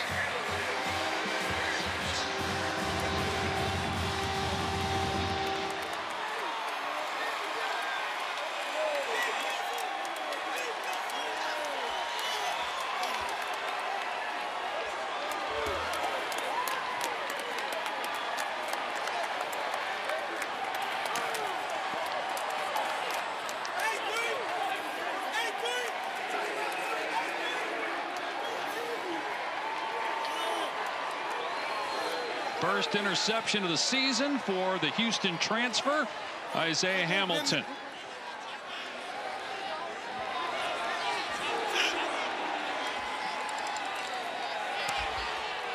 (31-7).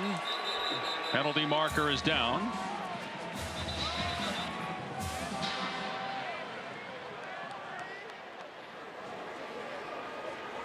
First pick six for Ole Miss in 3 years.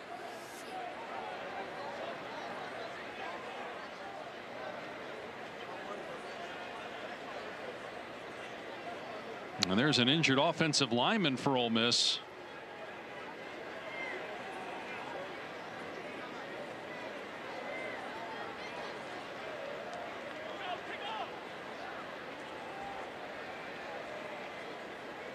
Eli Acker shaken up.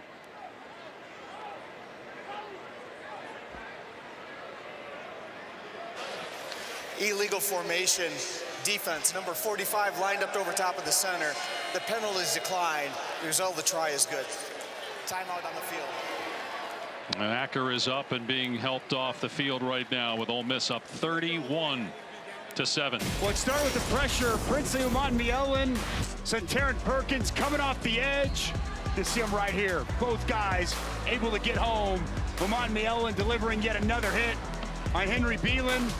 And this long throw took too long. Ball floats in the air. Watch the plant drive. Isaiah Hamilton said, give me that. And he takes it to the house. Rebels are rolling at the Gator Bowl. The TaxSlayer Gator Bowl is brought to you by Amelia Island. Discover Amelia Island, Northeast Florida's charming coastal getaway. Back here in Jacksonville, the TaxSlayer Gator Bowl. They've done such a great job over the years with this bowl and SEC versus ACC matchup. Ole Miss up big, 31-7 over Duke. Got the college football playoff semifinal set next Thursday and Friday. Penn State, Notre Dame, followed by Ohio State and Texas.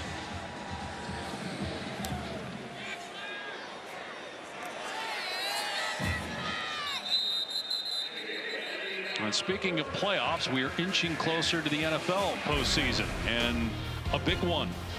Doubleheader on Saturday. They're just 2 days away. You got Baltimore with a win, chance to clinch another division title. Lamar Jackson's had an MVP caliber season.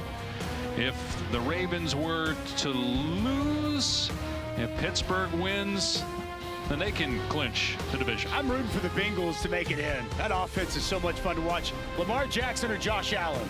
If I had a vote, I'd give half to each. I think both guys deserving of the MVP. Beelan off play action. Has a completion coming off the interception. Nice bounce back throw hitting Jordan Moore downfield. It's a great race this year. You can make the case really for all three. Saquon Barkley, over 2,000 yards. He's not going to play this week. Otherwise, he had a chance to break Eric Dickerson's record. You wonder if he played and broke the record, then would people vote him as the MVP? He's sensational. And with the highlight of not just the football season, but of the sports calendar with that reverse jump that he had earlier this season. Wow. Beelan has another completion, this time to Pincole. And a first down. I've seen you hit that move before. Walking down the street. Oh, yeah, that's easy for me. Froggy, a little jump. No, with no effort. Yeah. That's just Tuesday morning for me. Just a Tuesday morning walk down the street, what Saquon Barkley did. Henry Beelan with a couple of strikes here on these first two plays of this drive, following up that pick six.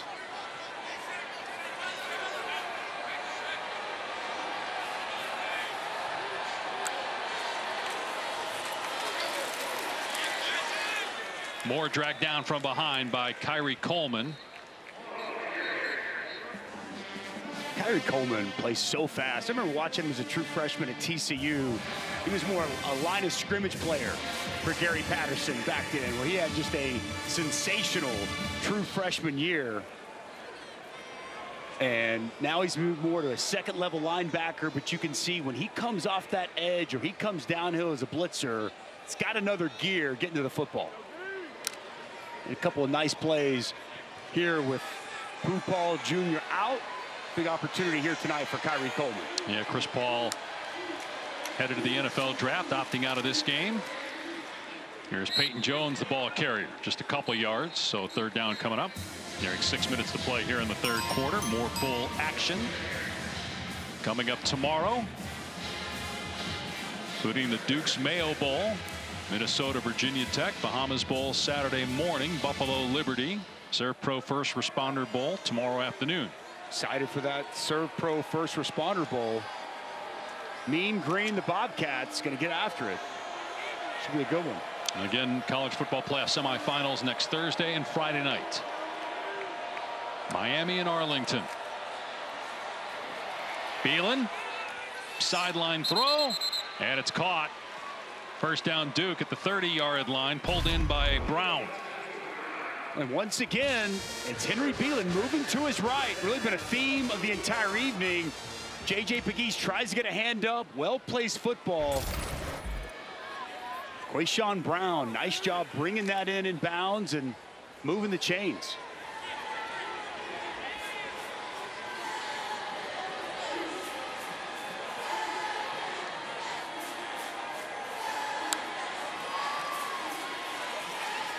Beelan in trouble. Underthrows it. Pressure from Coleman. Kyrie Coleman again, kind of on a delayed blitz. He's going to work his way down. You see Uman Mielen come inside. It's going to really free things up for Kyrie Coleman off the edge. Gets the arm of Beelan as he tries to deliver that pass. This Ole Miss defense, one of the best in college football, showing it again today.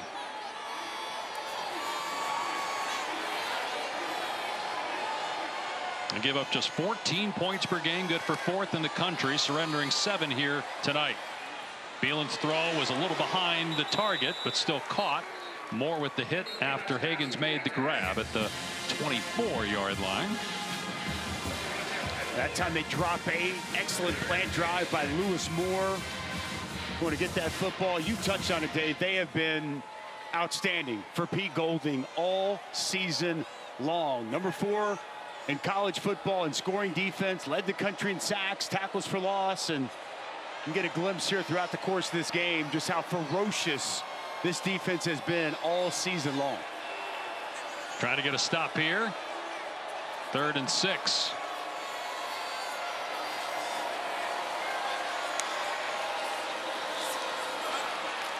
Moore running backwards. Still lost about 3 or 4 on the play. Should have lost about 10 or 12. Daughtery was in the backfield immediately. 4th down. Well, son Taron Perkins coming off the edge right here, Dave. He's going to get up the field and really kill this play before Jaquez Moore has any chance to get it started. I couldn't tell. Was that supposed to be a reverse? to Quayshawn Brown. He came back around, looked like they were off kilter, and not sure what that was. And Taryn Perkins just blew that thing up from the jump. Just creates so much disruption with the penetration and just the speed all along this defense.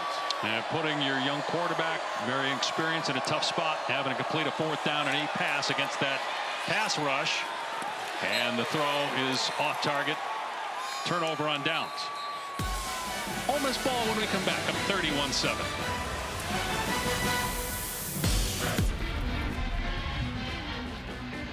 Archie Manning's last game for Ole Miss came in the Gator Bowl in 1971 against Auburn. His left arm was in a full cast after breaking it earlier in the season. Back then, he just kept playing, and Manning had 275 yards of total offense. Ole Miss lost the game. Manning went on to a lengthy NFL career, College Football Hall of Famer, named to the All-Gator Bowl team back in 2020 as well. Quarterbacking in a cast, that's old school football if I've ever seen it. That's awesome. Crowd very similar to the one we see here tonight. And Jackson Dart, his final game at Ole Miss. And his numbers as good as anybody that's played the position at Ole Miss, including Eli Manning. Got more passing yards than Eli, more wins as the Ole Miss quarterback. I would say, as the graphic says, very good company anytime you're on a graphic with the likes of a 2-time Super Bowl champion, Eli Manning. Bentley passed the 45. A gain of about 13 that time for Ulysses Bentley IV. It really has been an excellent 3-year run for Jackson Dart and for Lane Kiffin and what they've done. The 3 of the last 4 years, they go on to win this game, which sure looks like they're in perfect position to. 3 out of 4 years, you win 10 games, and we talked to Lane Kiffin about that this week, and he said that was a big selling point he had for his football team. He said that's very rare. Dart forced to run to his left and then throws it deep downfield on target. What a pass to Jordan Watkins. Got a foot in bounds. Wow. I mean, Jackson Dart just putting on a clinic. Gonna roll to his left, away from pressure. And he can't throw this any better. Just put it to a spot and let Watkins run to it at that great speed. Nice concentration on the sidelines. Watkins gets that foot in bounds, but with Jackson Dart has been fabulous here in the final chapter of his excellent Ole Miss career. 2 years ago in the Texas Bowl, he had 427 yards of total offense. Last year in the Peach Bowl, 393. Direct snap, Pegues. With Dart lined up wide to the left and a flag down.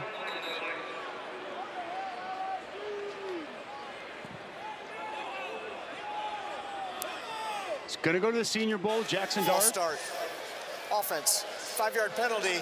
It's still 1st down. They do a great job in Mobile. I had a chance to be a part of the Senior Bowl. I'm really looking forward I love watching the practices to see how Jackson Dart competes there. Because you were asking me earlier where he could go. I think Mel Kiper's got him as a 7th quarterback. I'd say he's, probably anywhere from a 3rd to a 5th round grade, probably rangy. But you go out there, you light it up, you impress, both with your play, your mindset, your leadership, and there's no telling what could happen. 8th game this year. He's thrown for over 300 yards.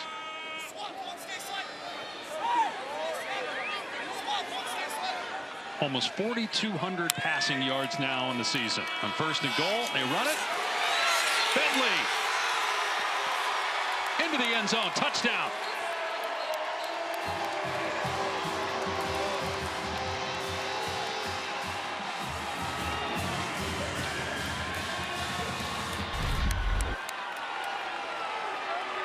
Take a look and see if he's in. Deshaun Stone, the safety, gets too far inside. Good vision and cut back by Bentley.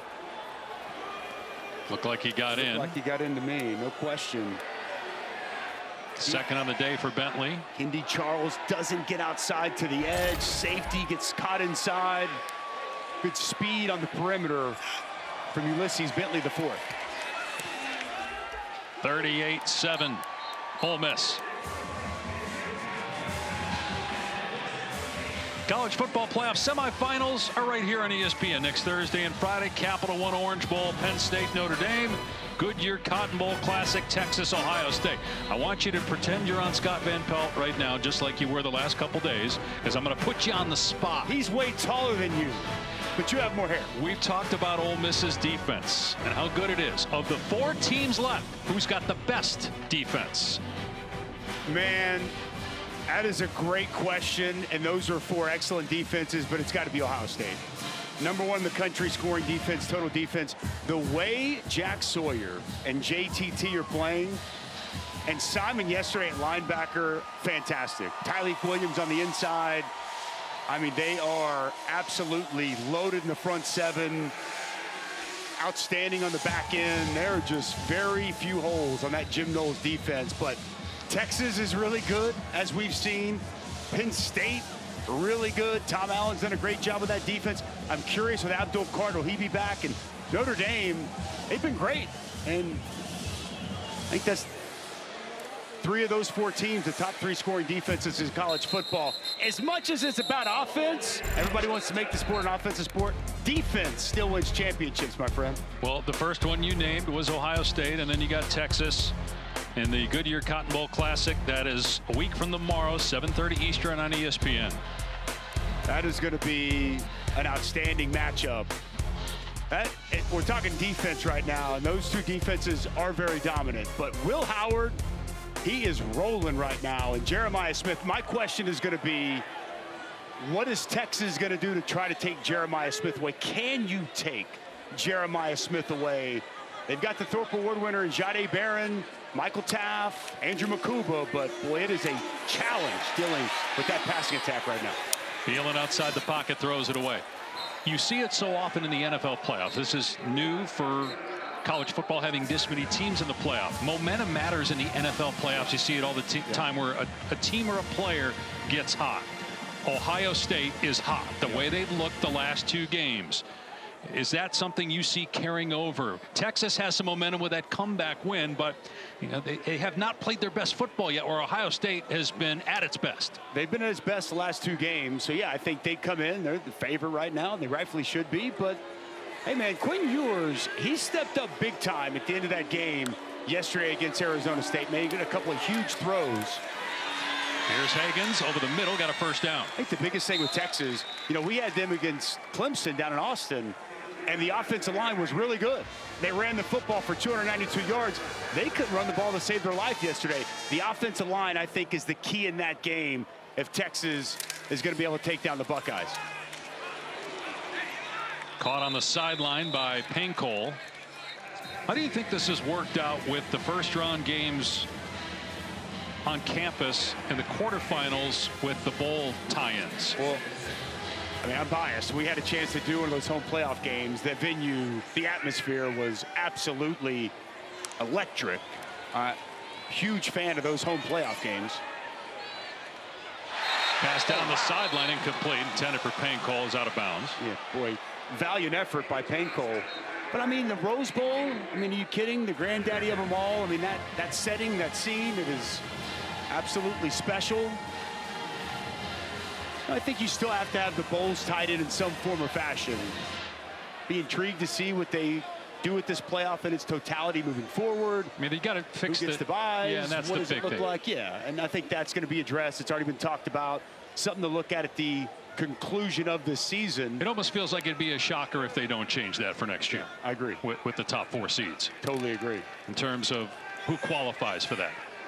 Right now it goes to the top 4 highest ranked conference champions. It should go to the top 4 teams that the committee puts in those top 4 spots. Thielen's pass off target. He took a shot that time.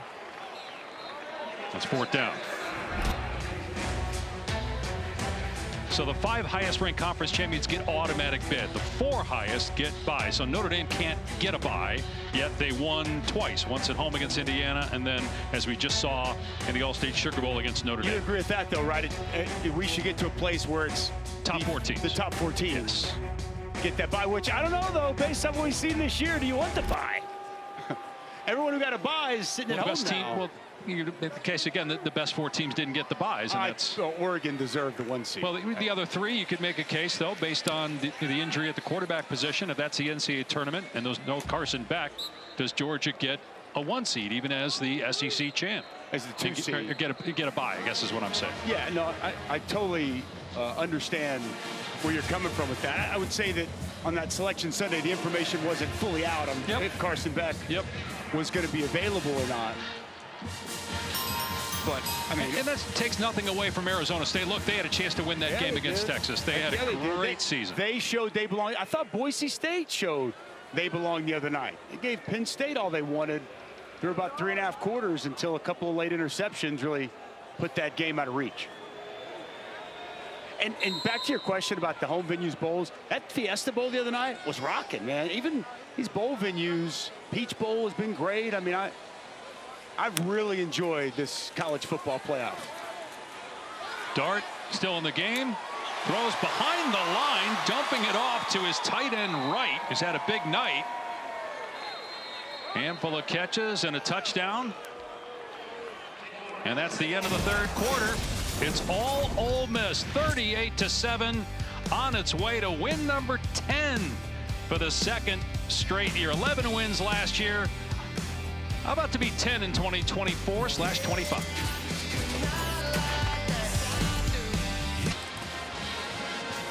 So at the end of the 3rd quarter, Jackson Dart was over the line of scrimmage and looked like he had thrown a backwards pass. Upon further review, they say it was not, that it was a forward pass, so that is illegal because his entire body was over the line of scrimmage when he threw the ball, so it's a penalty. See the ball kind of flutter there, and where it's caught, they overturn it via replay.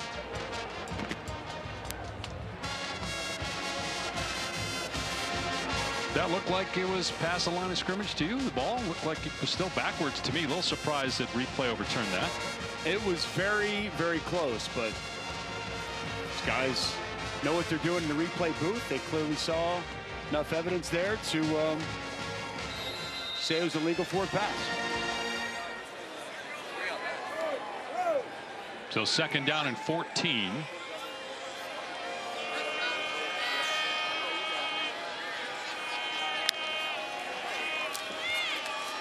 Dart in trouble and sacked back at the 4-yard line. The ball came out. They rule a forward pass incomplete. David Anderson was there. Let's see if they rule him down or if it was an incomplete pass. Still haven't made a ruling yet.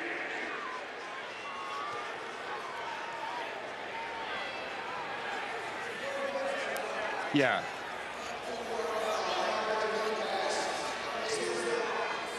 Nice rush by David Anderson as he gets to Jackson Dart quick, works inside of Ballou, the right tackle. Elbow looks like it's down before the ball comes out of the hand of Jackson Dart. Replay may look at this further. I'm a little surprised Jackson Dart's still in the game. I'm guessing Lane Kiffin wants to score as many points as possible here tonight. Make a statement. Up 38-7. Got a chance to evaluate your young quarterback. Jackson Dart has been hit a lot in this game.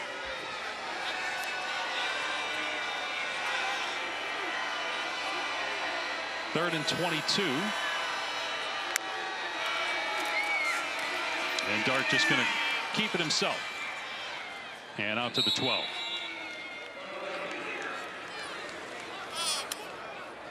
Well, they did tell us, Dave, you know, we asked, was there a plan maybe that he wasn't going to play the entire game? And he said no. Hey, man, Charlie Weiss said the plan is for him to play the entire game. Talented young quarterback you referenced, Austin Simmons, did a great job coming in early on in that Georgia game when Jackson Dart was banged up. You've seen him warming up down here on the sidelines, but you have to see him into the game. Poor punt by Mazin, but it takes several good bounces.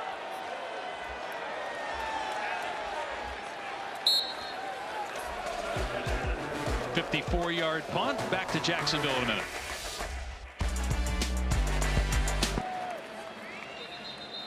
Ole Miss up big, 38-7 over Duke. Moments ago, Lane Kiffin and Taylor McGregor. Coach, Coach, one more quarter with Jackson Dart as your quarterback. I just saw you have a moment with him. What's it like watching him in these final minutes? It's awesome. He's playing great, and never know. Maybe he'll file a waiver and come back another year. Are you pushing for that? Maybe. What do you want to see out of this group as you guys close out the 2024 season together? Let's finish strong here. Let's make a statement about our team and how we played and how we're playing against the ACC. Thanks, Coach. I think we know what that was about, Dave. Yeah, and I would imagine there'll be a tweet tonight at some point as well. Two ACC teams made the college football playoff, Clemson and SMU, by the way. Duke went to overtime with SMU. I would imagine there will be quite a few tweets on X just based off of that audio alone from Lane Kiffin. Never one to shy away from stirring the pot.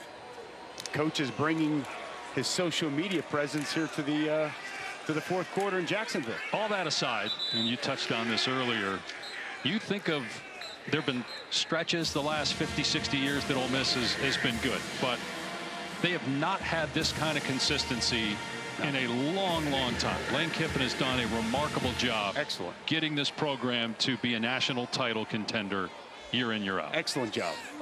He really has. And, you know, he's built the expectation to a point where even 9 wins, I think people are a little frustrated because of the expectation. I mean, I'll be the first to tell you before the year, I picked this team to be in Atlanta for the SEC championship. I had this team in the college football playoff semifinal just based off of the talent that they had on the roster, which you got to give Lane Kiffin and his staff a ton of credit for making it a place that other players want to come play, to come be a part of what they're doing at Ole Miss right now. He has been everything that Ole Miss had hoped he would be when they brought him on, and we've seen that here over the last 4 years. Very active in the portal.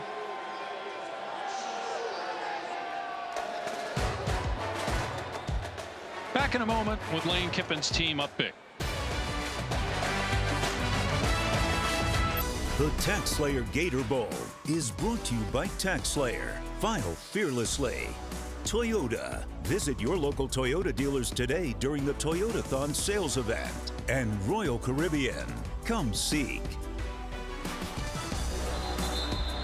One of the great things the Tax Slayer Gator Bowl does, and all the bowl games do, is allow the student athletes to give back to the community that they're visiting. Both Duke and Ole Miss packed 500 bags of non-perishable food with a handwritten note to local elementary schools, which will be delivered once kids return to school in Northeast Florida.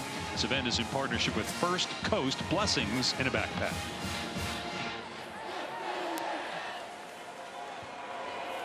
Ruling on the field stood. The spot was accurate, short of the line to gain. So it's 4th down and 1 for Duke from its own 38. Jaquez Moore tackled short. Turnover on downs. Nice play by Jared Ivey. Starter still out there on that D-line. With Jared Ivey, another one of these productive defensive linemen for Ole Miss. Just an excellent career. We see him right here come off the edge. Nowhere for Jaquez Moore to go on this 4th and short. Comes inside that left tackle. Lane loves it. Defense gets a big stop and sets up a short field for Jackson Dart. And this Ole Miss offense, as you mentioned before, Jackson Dart continues to stay in this ballgame.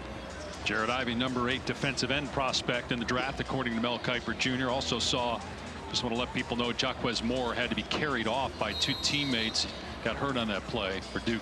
Hope he's okay. He's been banged up most of the season. Going to redshirt, come back next year. They're hoping tonight could be a jump-off point for next season, but a rough night all the way around for this Duke offense. Jackson Dart staying in the game. Hands it off to Wells. Tripped up at the 34. Gain of 4 yards. Well, you were talking earlier about the one of the semifinal games. Ohio State, Texas. After what Notre Dame did to Georgia, how do you like the Irish and its chances against Penn State? I think that's going to be an awesome matchup. Riley Leonard, who Duke fans know very, very well, his mobility and as a design runner, I think is going to be such a key in that matchup. Long throw for Dart. Watkins wide open inside the 20. Out of bounds at about the 12. Leonard spent 3 years at Duke before transferring to Notre Dame. Two really good running football teams. He had 80 yards on the ground today. Didn't throw it for much, but he ran it very well. They've got Love. They've got Price. It's a really good Penn State run defense. And then Allen and Singleton over there for Penn State. Inside the 5 is Caden Lee, knocked out of bounds at the 1. First and goal. I lean ever so slightly right now toward Notre Dame, but I really think that's one that could go either direction. I think both those teams playing really good football with a lot of confidence. How about Tyler Warren? Did you see him the other night? Some of those throws, Drew Aller just dropping the ball in perfect place.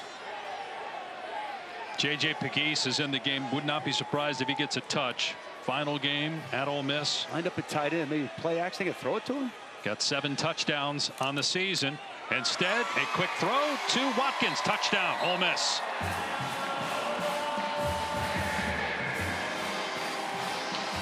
Third touchdown pass for Jackson Dart, 28th on the year. Watkins' 8th touchdown catch. He had 5 in a game against Arkansas earlier this season. Tied an SEC record. It's an easy wide receiver screen, well blocked on the perimeter. It's a walk-in touchdown for Jordan Watkins. Man, when Ole Miss wins, they win big. They've had some games this year they just have destroyed teams.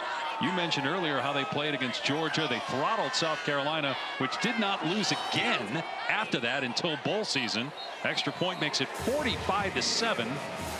Granted, Duke without its starting quarterback still is a team that won 9 games this year. They are rolling here tonight in the Gator Bowl. Well blocked. It's pre-scored. It's right. And it's a walk-in touchdown for Jordan Watkins. It's been all Ole Miss. And the dunks are in for the Rebels. Aerial coverage provided by Goodyear for the past 100 years. If it's a big event, the Goodyear blimp is there. Dave Pasch, Dusty Dvorak, Taylor McGregor in Jacksonville at the Tax Slayer Gator Bowl. Ole Miss 10 minutes away from win number 10. Jackson Dart 3 more touchdown passes in his final game as a Rebel. Senior 21-year-old quarterback. His 3rd year with the Rebels, opting in to play in the bowl game. His teammates followed, and they have been very impressive, handling a 9-win team with ease. The 47th annual FCS championship game is Monday night between North Dakota State and Montana State. Coverage begins 7 Eastern on ESPN. Will be a great game to watch, and a lot of FBS head coaches will be watching too, because we see more and more players from the SCS level getting a chance to transfer and play at the next level, so to speak. Very astute point by you. Well done. Who you got in that one? Bobcats or the Bison? Going with the Bison. Okay. You on that train as well? Yeah, I am. Great venue there in Frisco. Should be an awesome matchup for that national championship. Peyton Jones passed the 30-yard line and got a first down. This season isn't going to end how Manny Diaz envisioned, but still a 9-win campaign. It's only the 8th time ever. They will come up short of their 10th win. They've only had one 10-win season.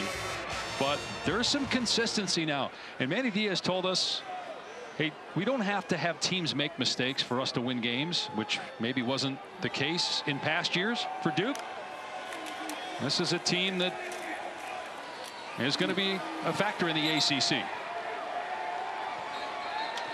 They've got an excellent quarterback in Darian Mensah coming in from Tulane, and a lot of guys back around it.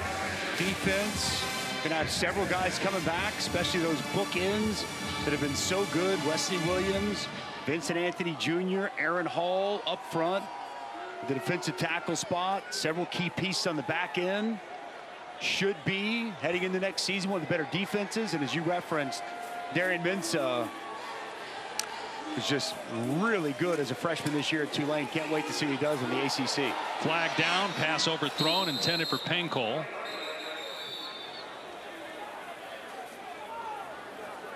TJ Banks, true freshman in coverage. They were really excited to see him play tonight, getting extra reps here. Prior to the pass being thrown, holding defense number 19. 10-yard penalty includes an automatic first down. That was one of the names that Pete Golding threw out at us when we asked him who are some of the players you're looking forward to evaluating here tonight. He said TJ Banks. Said he's excited about him, the future. Got a chance to be a really good player from Tuscaloosa, Alabama. Makes the trip to Oxford. And a name that Ole Miss fans should get accustomed to heading into next season. Cam Franklin, Will Eccles, a couple other guys that really wanted to further evaluate here tonight. Peyton Jones taken down.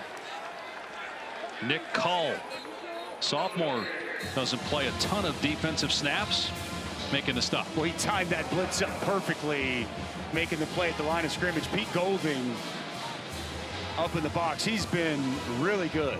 And it didn't end great at Alabama. And last year, did a nice job in year one. Here at Oxford in year two, they have been absolutely outstanding. And he's excited about the future and the potential for this Ole Miss defense moving forward.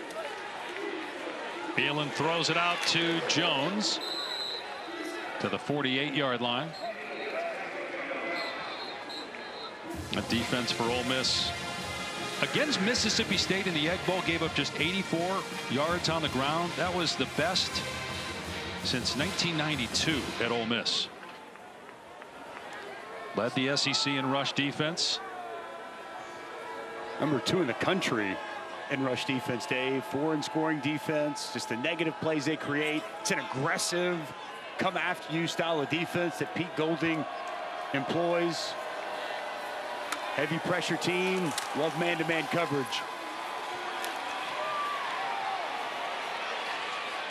Thielen. Pass batted up into the air and incomplete. Harvey could not come up with it. He is on the ground at the 34. 4th down. Trey Washington was in there defensively. Only 32 yards allowed on the ground. Clean hit that time by Washington. Well, I don't know. Looking at the replay, looking at that second look, not so sure it was clean. Would love to just get one more look at that, guys, if we can. See if maybe there was targeting there on Washington. Again, on that side view, looked like maybe the hit was on the shoulder. But you see their contact. What, chest? The shoulder. I don't see anything that even comes close to targeting. Looked like he came in, leaned with his shoulder, and hit Harvey in the chest. I was just looking at the helmet. Yeah. Let's go ahead and bring in Matt Austin. Matt's been sitting around there waiting. So Matt, go ahead and get in here. You see targeting there, or good call? I really don't, Dave. No, I don't see targeting there, Dave. I think the hit was definitely low enough. You can see when the contact came, the head came forward instead of going backwards. So I don't think there's any targeting here at all. Matt, while I've got you, and while we have some time, you were on the air yesterday during that controversial call. No call against Michael Taff of Texas. And you believe that that should have been a targeting call in that situation, correct? I really do. You know, you can debate whether there was truly an attack or whether there was an indicator. But to me, one of the indicators is leading with the head. So you don't necessarily have to have an upward thrust. You don't have to dive into him. If you go in head first to a defenseless player, I think that should be targeting. And I know that's a hit that they do not want in the game. It seems like that was pretty universal. Yeah. With the exception of those that made the call. Correct. In the replay booth that it went to, good to see Harvey able to get off the field there, but nothing even, that was a good clean hit by Trey Washington. Yep. Nothing even close that would constitute targeting. So 4th down and 6. Thielen's pass short of the sticks, but turning on the Jets is Pankow to get the first down, outrunning the defender Coleman that time. Well, Eli Pankel, a really nice catch. This ball delivered behind him on the run. He's at full speed, grabs with one, brings it to his hip. And then good speed in the open field. Really well done by the senior. Just, boy, battled injuries the last couple of years, had an awesome senior season. A nice play there on 4th down. 5 catches, now 60 on the season. Previous career high was 24 catches back in 2020. Jones straight ahead, not much. Pankel's 6th year, and you touched on the injuries. Missed most of 2022 with an ankle injury. Missed all of last year with an ankle injury. And the Brian Piccolo Award, the former Chicago Bear who passed away prematurely. It's a great honor to receive the Piccolo Award. That's what Panko said, which goes to the ACC's most courageous player. Another wide receiver we haven't called much today, Dave. Jordan Moore. He's got 3 catches for 39 yards, but another player that just really embodies this Duke program, the culture, and he's had a phenomenal career that ends here tonight. Jones close to a 1st down. Really what they've leaned on this year. You know, Malik Murphy, as we've touched on, not here. But his 26 touchdowns, in part, a very talented receiver room for the Duke Blue Devils. Penalty marker. After the play was over, unsportsmanlike conduct, offense number 77, defense number 96. Those penalties offset. It's their first fouls towards disqualification. Result of the play is a 1st down. Lane Kiffin asking Jamarius Brown what happened there. He was called for the violation on the Ole Miss side. Justin Pickett penalized for Duke. Jamarius Brown, true freshman, getting some action in there. The interior of that Ole Miss defensive line. Justin Pickett pleading his case currently to the official. You see to the right of your screen there, Pickett 77. Brown comes up, shoves him. And maybe something, and maybe that was a retaliation. We don't know otherwise why Pickett would have been flagged. Have to assume that there was something before what we showed you there. Unless he said something to Brown with the official right there that he shouldn't have. Jones to the 21 for 2 yards. A little extracurricular activity again. No flags this time.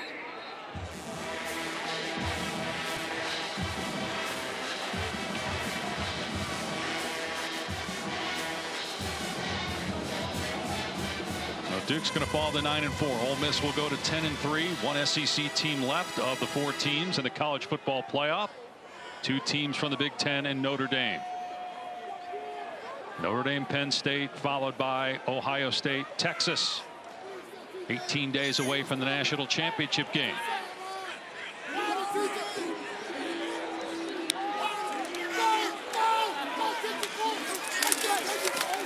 On the end around pitch, it's Hagens. Did not get much, maybe a yard. Fans, don't forget to check out the ESPN app for the Capital One postgame immediately following the game. TJ Banks, nice job setting the edge. Talented freshman cornerback you're referencing just a little bit ago, Dave. Can assure you Pete Golding and love that out of his young corner. Good position, making a nice tackle on the perimeter. So 3rd and 7. Henry Beelan making his 2nd career start. 1 pass thrown all season until tonight. That's because Malik Murphy transferred. Duke's normal starting quarterback. And Beelan looking for the end zone. And he's got his 2nd touchdown pass, finding Jordan Moore.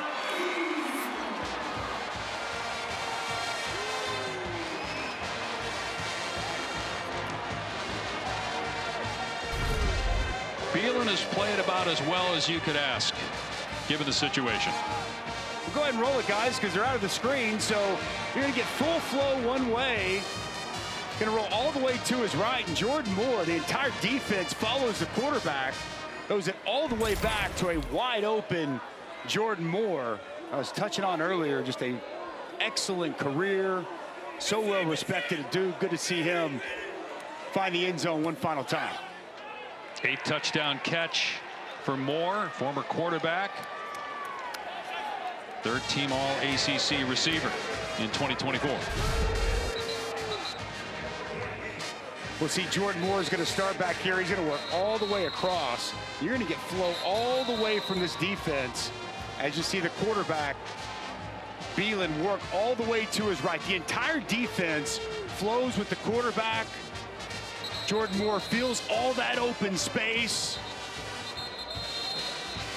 And a good throw back across the field by Henry Beelan. Again, given the situation with having no reps whatsoever all year, other than one pass in the first game, going up against this defense, and your starting running back is also in the portal. Malik Murphy not here, now at Oregon State. Hard to ask more of Henry Beelan. I mean, he's been under duress, pressure. You know, we talk so much about the pressure of Ole Miss, the secondary, extremely talented. This is one of the best defenses all of college football. That's a tall task, making your second ever career start and really your first meaningful game action of this entire season.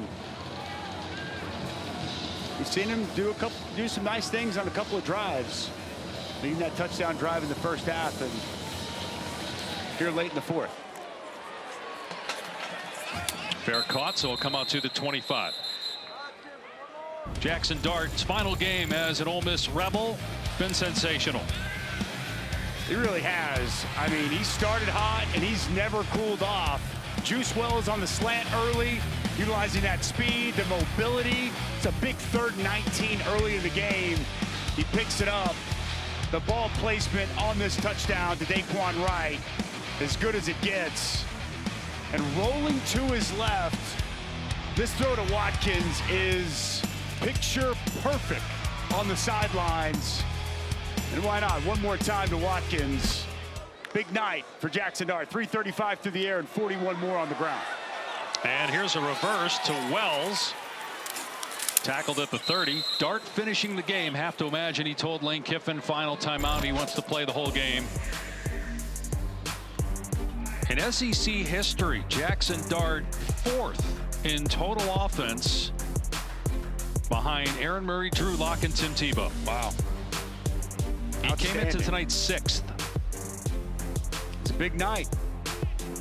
Climbing the charts of SEC history. Good for him. A couple of our SEC colleagues, Tim Tebow, Aaron Murray. Aaron Murray going to be on the call for that Duke's Mayo Bowl with Matt Perry tomorrow night. Logan Diggs, ball carry out to the 44. Good to see Diggs getting an opportunity to play after missing all this year. It's one of the benefits of the bowl game. Miss all this regular season due to injury, a transfer from LSU, but able to play here in a postseason game, get some reps and get some tape for the coaches to look at to get ready for 2025. They were so excited about him when they got him in the portal from LSU. Unfortunate injury, and you referenced, it's good to see him out here. Dart taking off and diving out to the 46. That'll likely take us to the 2-minute timeout. 38th straight start at Ole Miss for Jackson Dart. Began his career, started 3 games at USC as a freshman. Will be a Senior Bowl participant. Great chance. You talked about the practices being just as important, if not more important than the game. All the time you get there with NFL coaches and other NFL prospects. Several Rebels will be there after their 10th win.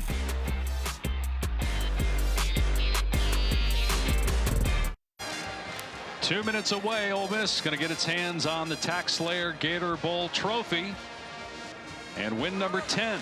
Capital One player of the game, Jackson Dart. Almost 400 yards of total offense. Led the country this season. He averaged 361. So this is on par for him in 2024/25.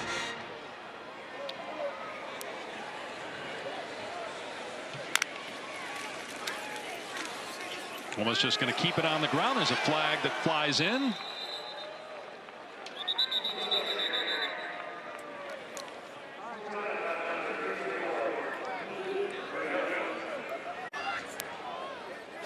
Personal foul, chop block, offense number 72 and 56. All right, let's check in with Taylor McGregor down on the field. Guys, I was told that Jackson Dart was supposed to come out of this game, or at least Lane Kiffin was trying to get him out of this game, and he said, no way am I coming out. He wants to finish this game up. It's his final one in a Rebel uniform in a place that means a ton to him. So he's staying out there on the field. He deserves it. That's what he wants. It's He's earned it.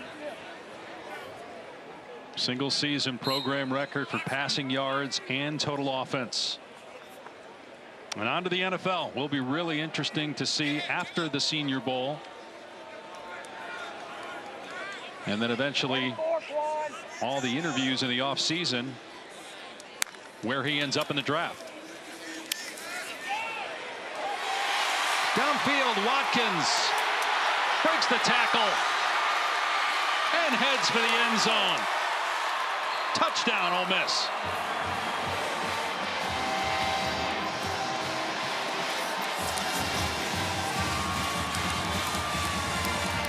Fourth touchdown pass for Jackson Dart.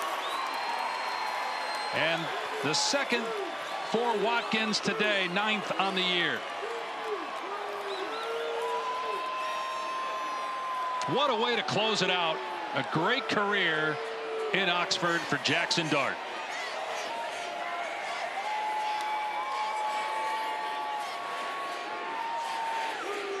Will end his career as one of the most accomplished players in Ole Miss history. Although Lane doesn't seem to be happy about something.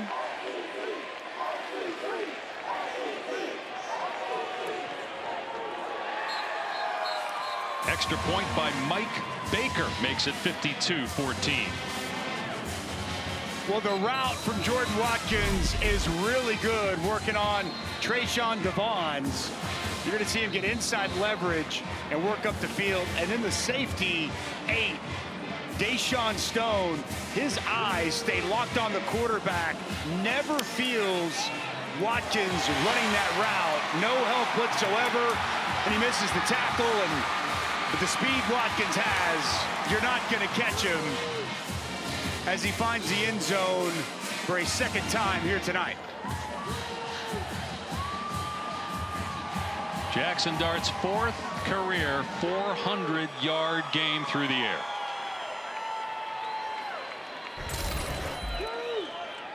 Sensational night to end a sensational career for Dart.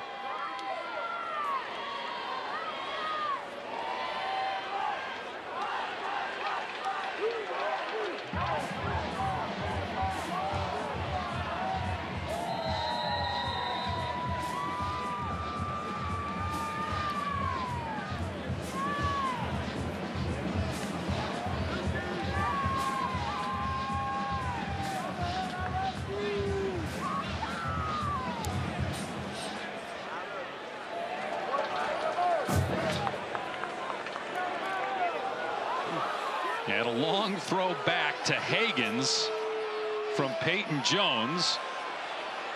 Jones out there now trying to block for Hagens, who's past the 40-yard line. Hagens with a chance to take it all the way. No flags down. Touchdown, Duke.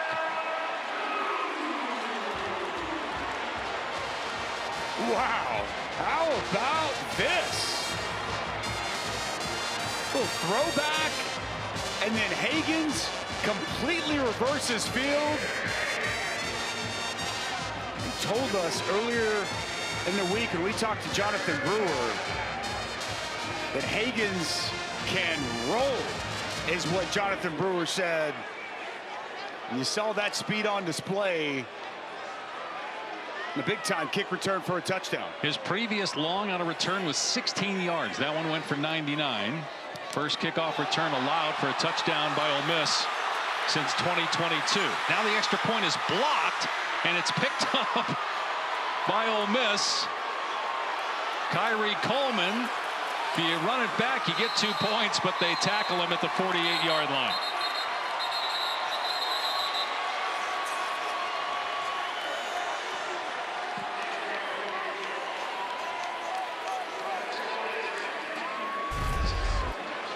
See if Xavier Harris was the one to block it. First, let's take a look at the throwback on the kick return for a touchdown to Higgins. Well, executed brilliantly, and nowhere to go initially for Higgins. Completely reverses field, and they've got it set up. Good blocking down the field, and speed to the sidelines, heels to the field.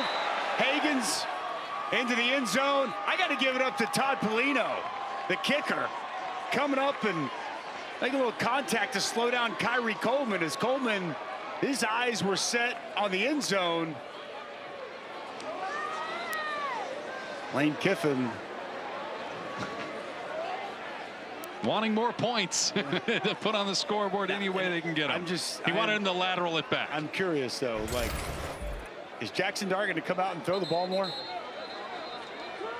He said he wanted to finish the game. We'll see.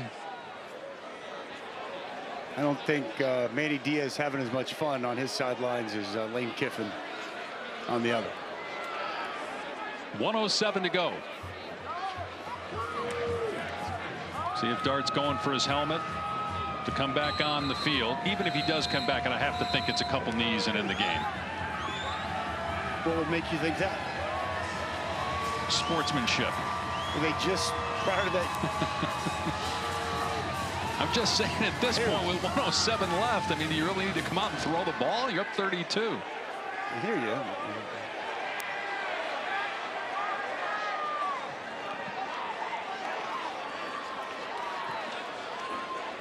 Meanwhile, we got a timeout. SportsCenter is coming up next. Notre Dame, Georgia. Ant versus Tatum, and the Thunder going for the 13th straight win. They play the Clippers tonight. Obviously a breakdown of both semifinal matchups in the college football playoff. Notre Dame advancing to face Penn State. Texas, Ohio State in the other semifinal. You've been peppering me with questions. Who do you like? Ohio State. Well, but again, in the other game, any of the 4 teams winning would not be a surprise. Onside kick, live ball. Out of bounds goes to Ole Miss. I think it's going to be fun matchups, man. Texas, Ohio State, and a semifinal Penn State, Notre Dame. That's going to be a lot of fun next Thursday and Friday night. Jackson Dart. Wait for those matchups. Jackson Dart, sorry, Dusty, not coming back in. So Austin Simmons going to come out there. Would imagine, again, just a couple knees and in the game. So in Miami, Notre Dame, Penn State in the Orange Bowl, Texas, Ohio State in Arlington. Both 7:30 kicks Thursday and Friday night right here on ESPN. Christmas come late, Dave Pasch. Christmas come late. It's going to be great. So Austin Simmons, true freshman quarterback, 31 pass attempts, 2 touchdowns on the season. Just going to keep it on the ground here. Austin Acton tackled after a gain of about 1. Simmons expected to be the guy next year, replacing Jackson Dart at quarterback. Well, they spoke glowingly about him, and how can you not when you look at what he was able to do to come in, stabilize things against Georgia, lead a touchdown drive until Jackson Dart came back in the ball game, and say he's got a big-time arm, natural thrower. And told us might have the best arm in the room, including that of Jackson Dart. So Charlie Weiss seems very high on what they have in this young, talented quarterback. Ole Miss finishes with a record of 10-3. Rebels trying to run one more play here, it looks like.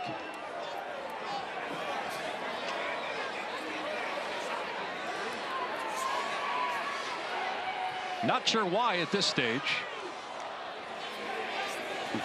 They're going to let Austin Simmons throw. Downfield. Caught inside the 10, but there are zeros on the clock. You were right. You said that you were going to come out and have whoever was in the game, a quarterback, throw the ball. Can't imagine Manny Diaz is really thrilled with that. Just not sure at this point why you'd even do that. The game's over. Just end the season, go to the locker room. 52-20 the final score.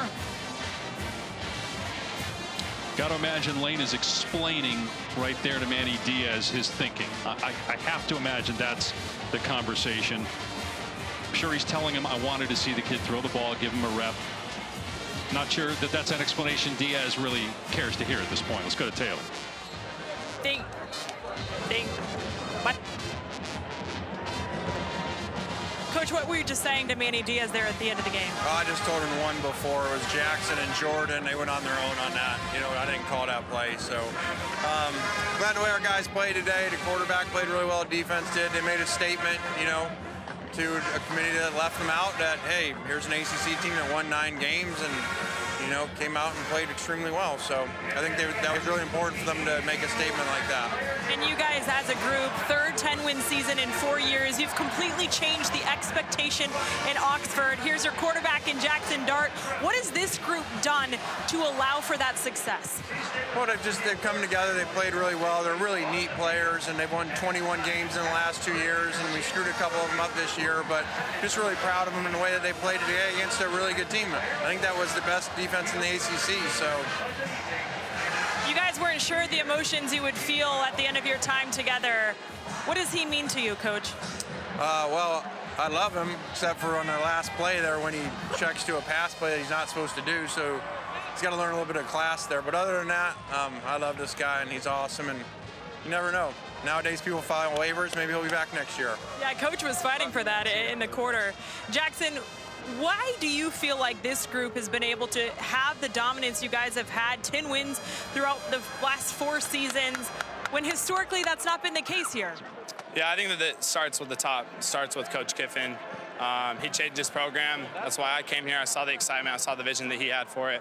And I think that when you just get a group of guys that all see it the same way, and you build a really strong culture, and you know, it just shapes out that way. And I've been very blessed to be a part of this program, and forever thankful for it. When you think back about your time at Ole Miss, what are you most proud of? Geez, there's a lot. I don't know. I don't think I've really, soaked it all in yet. But, like I said, this place changed my life, and it was the best decision that I made.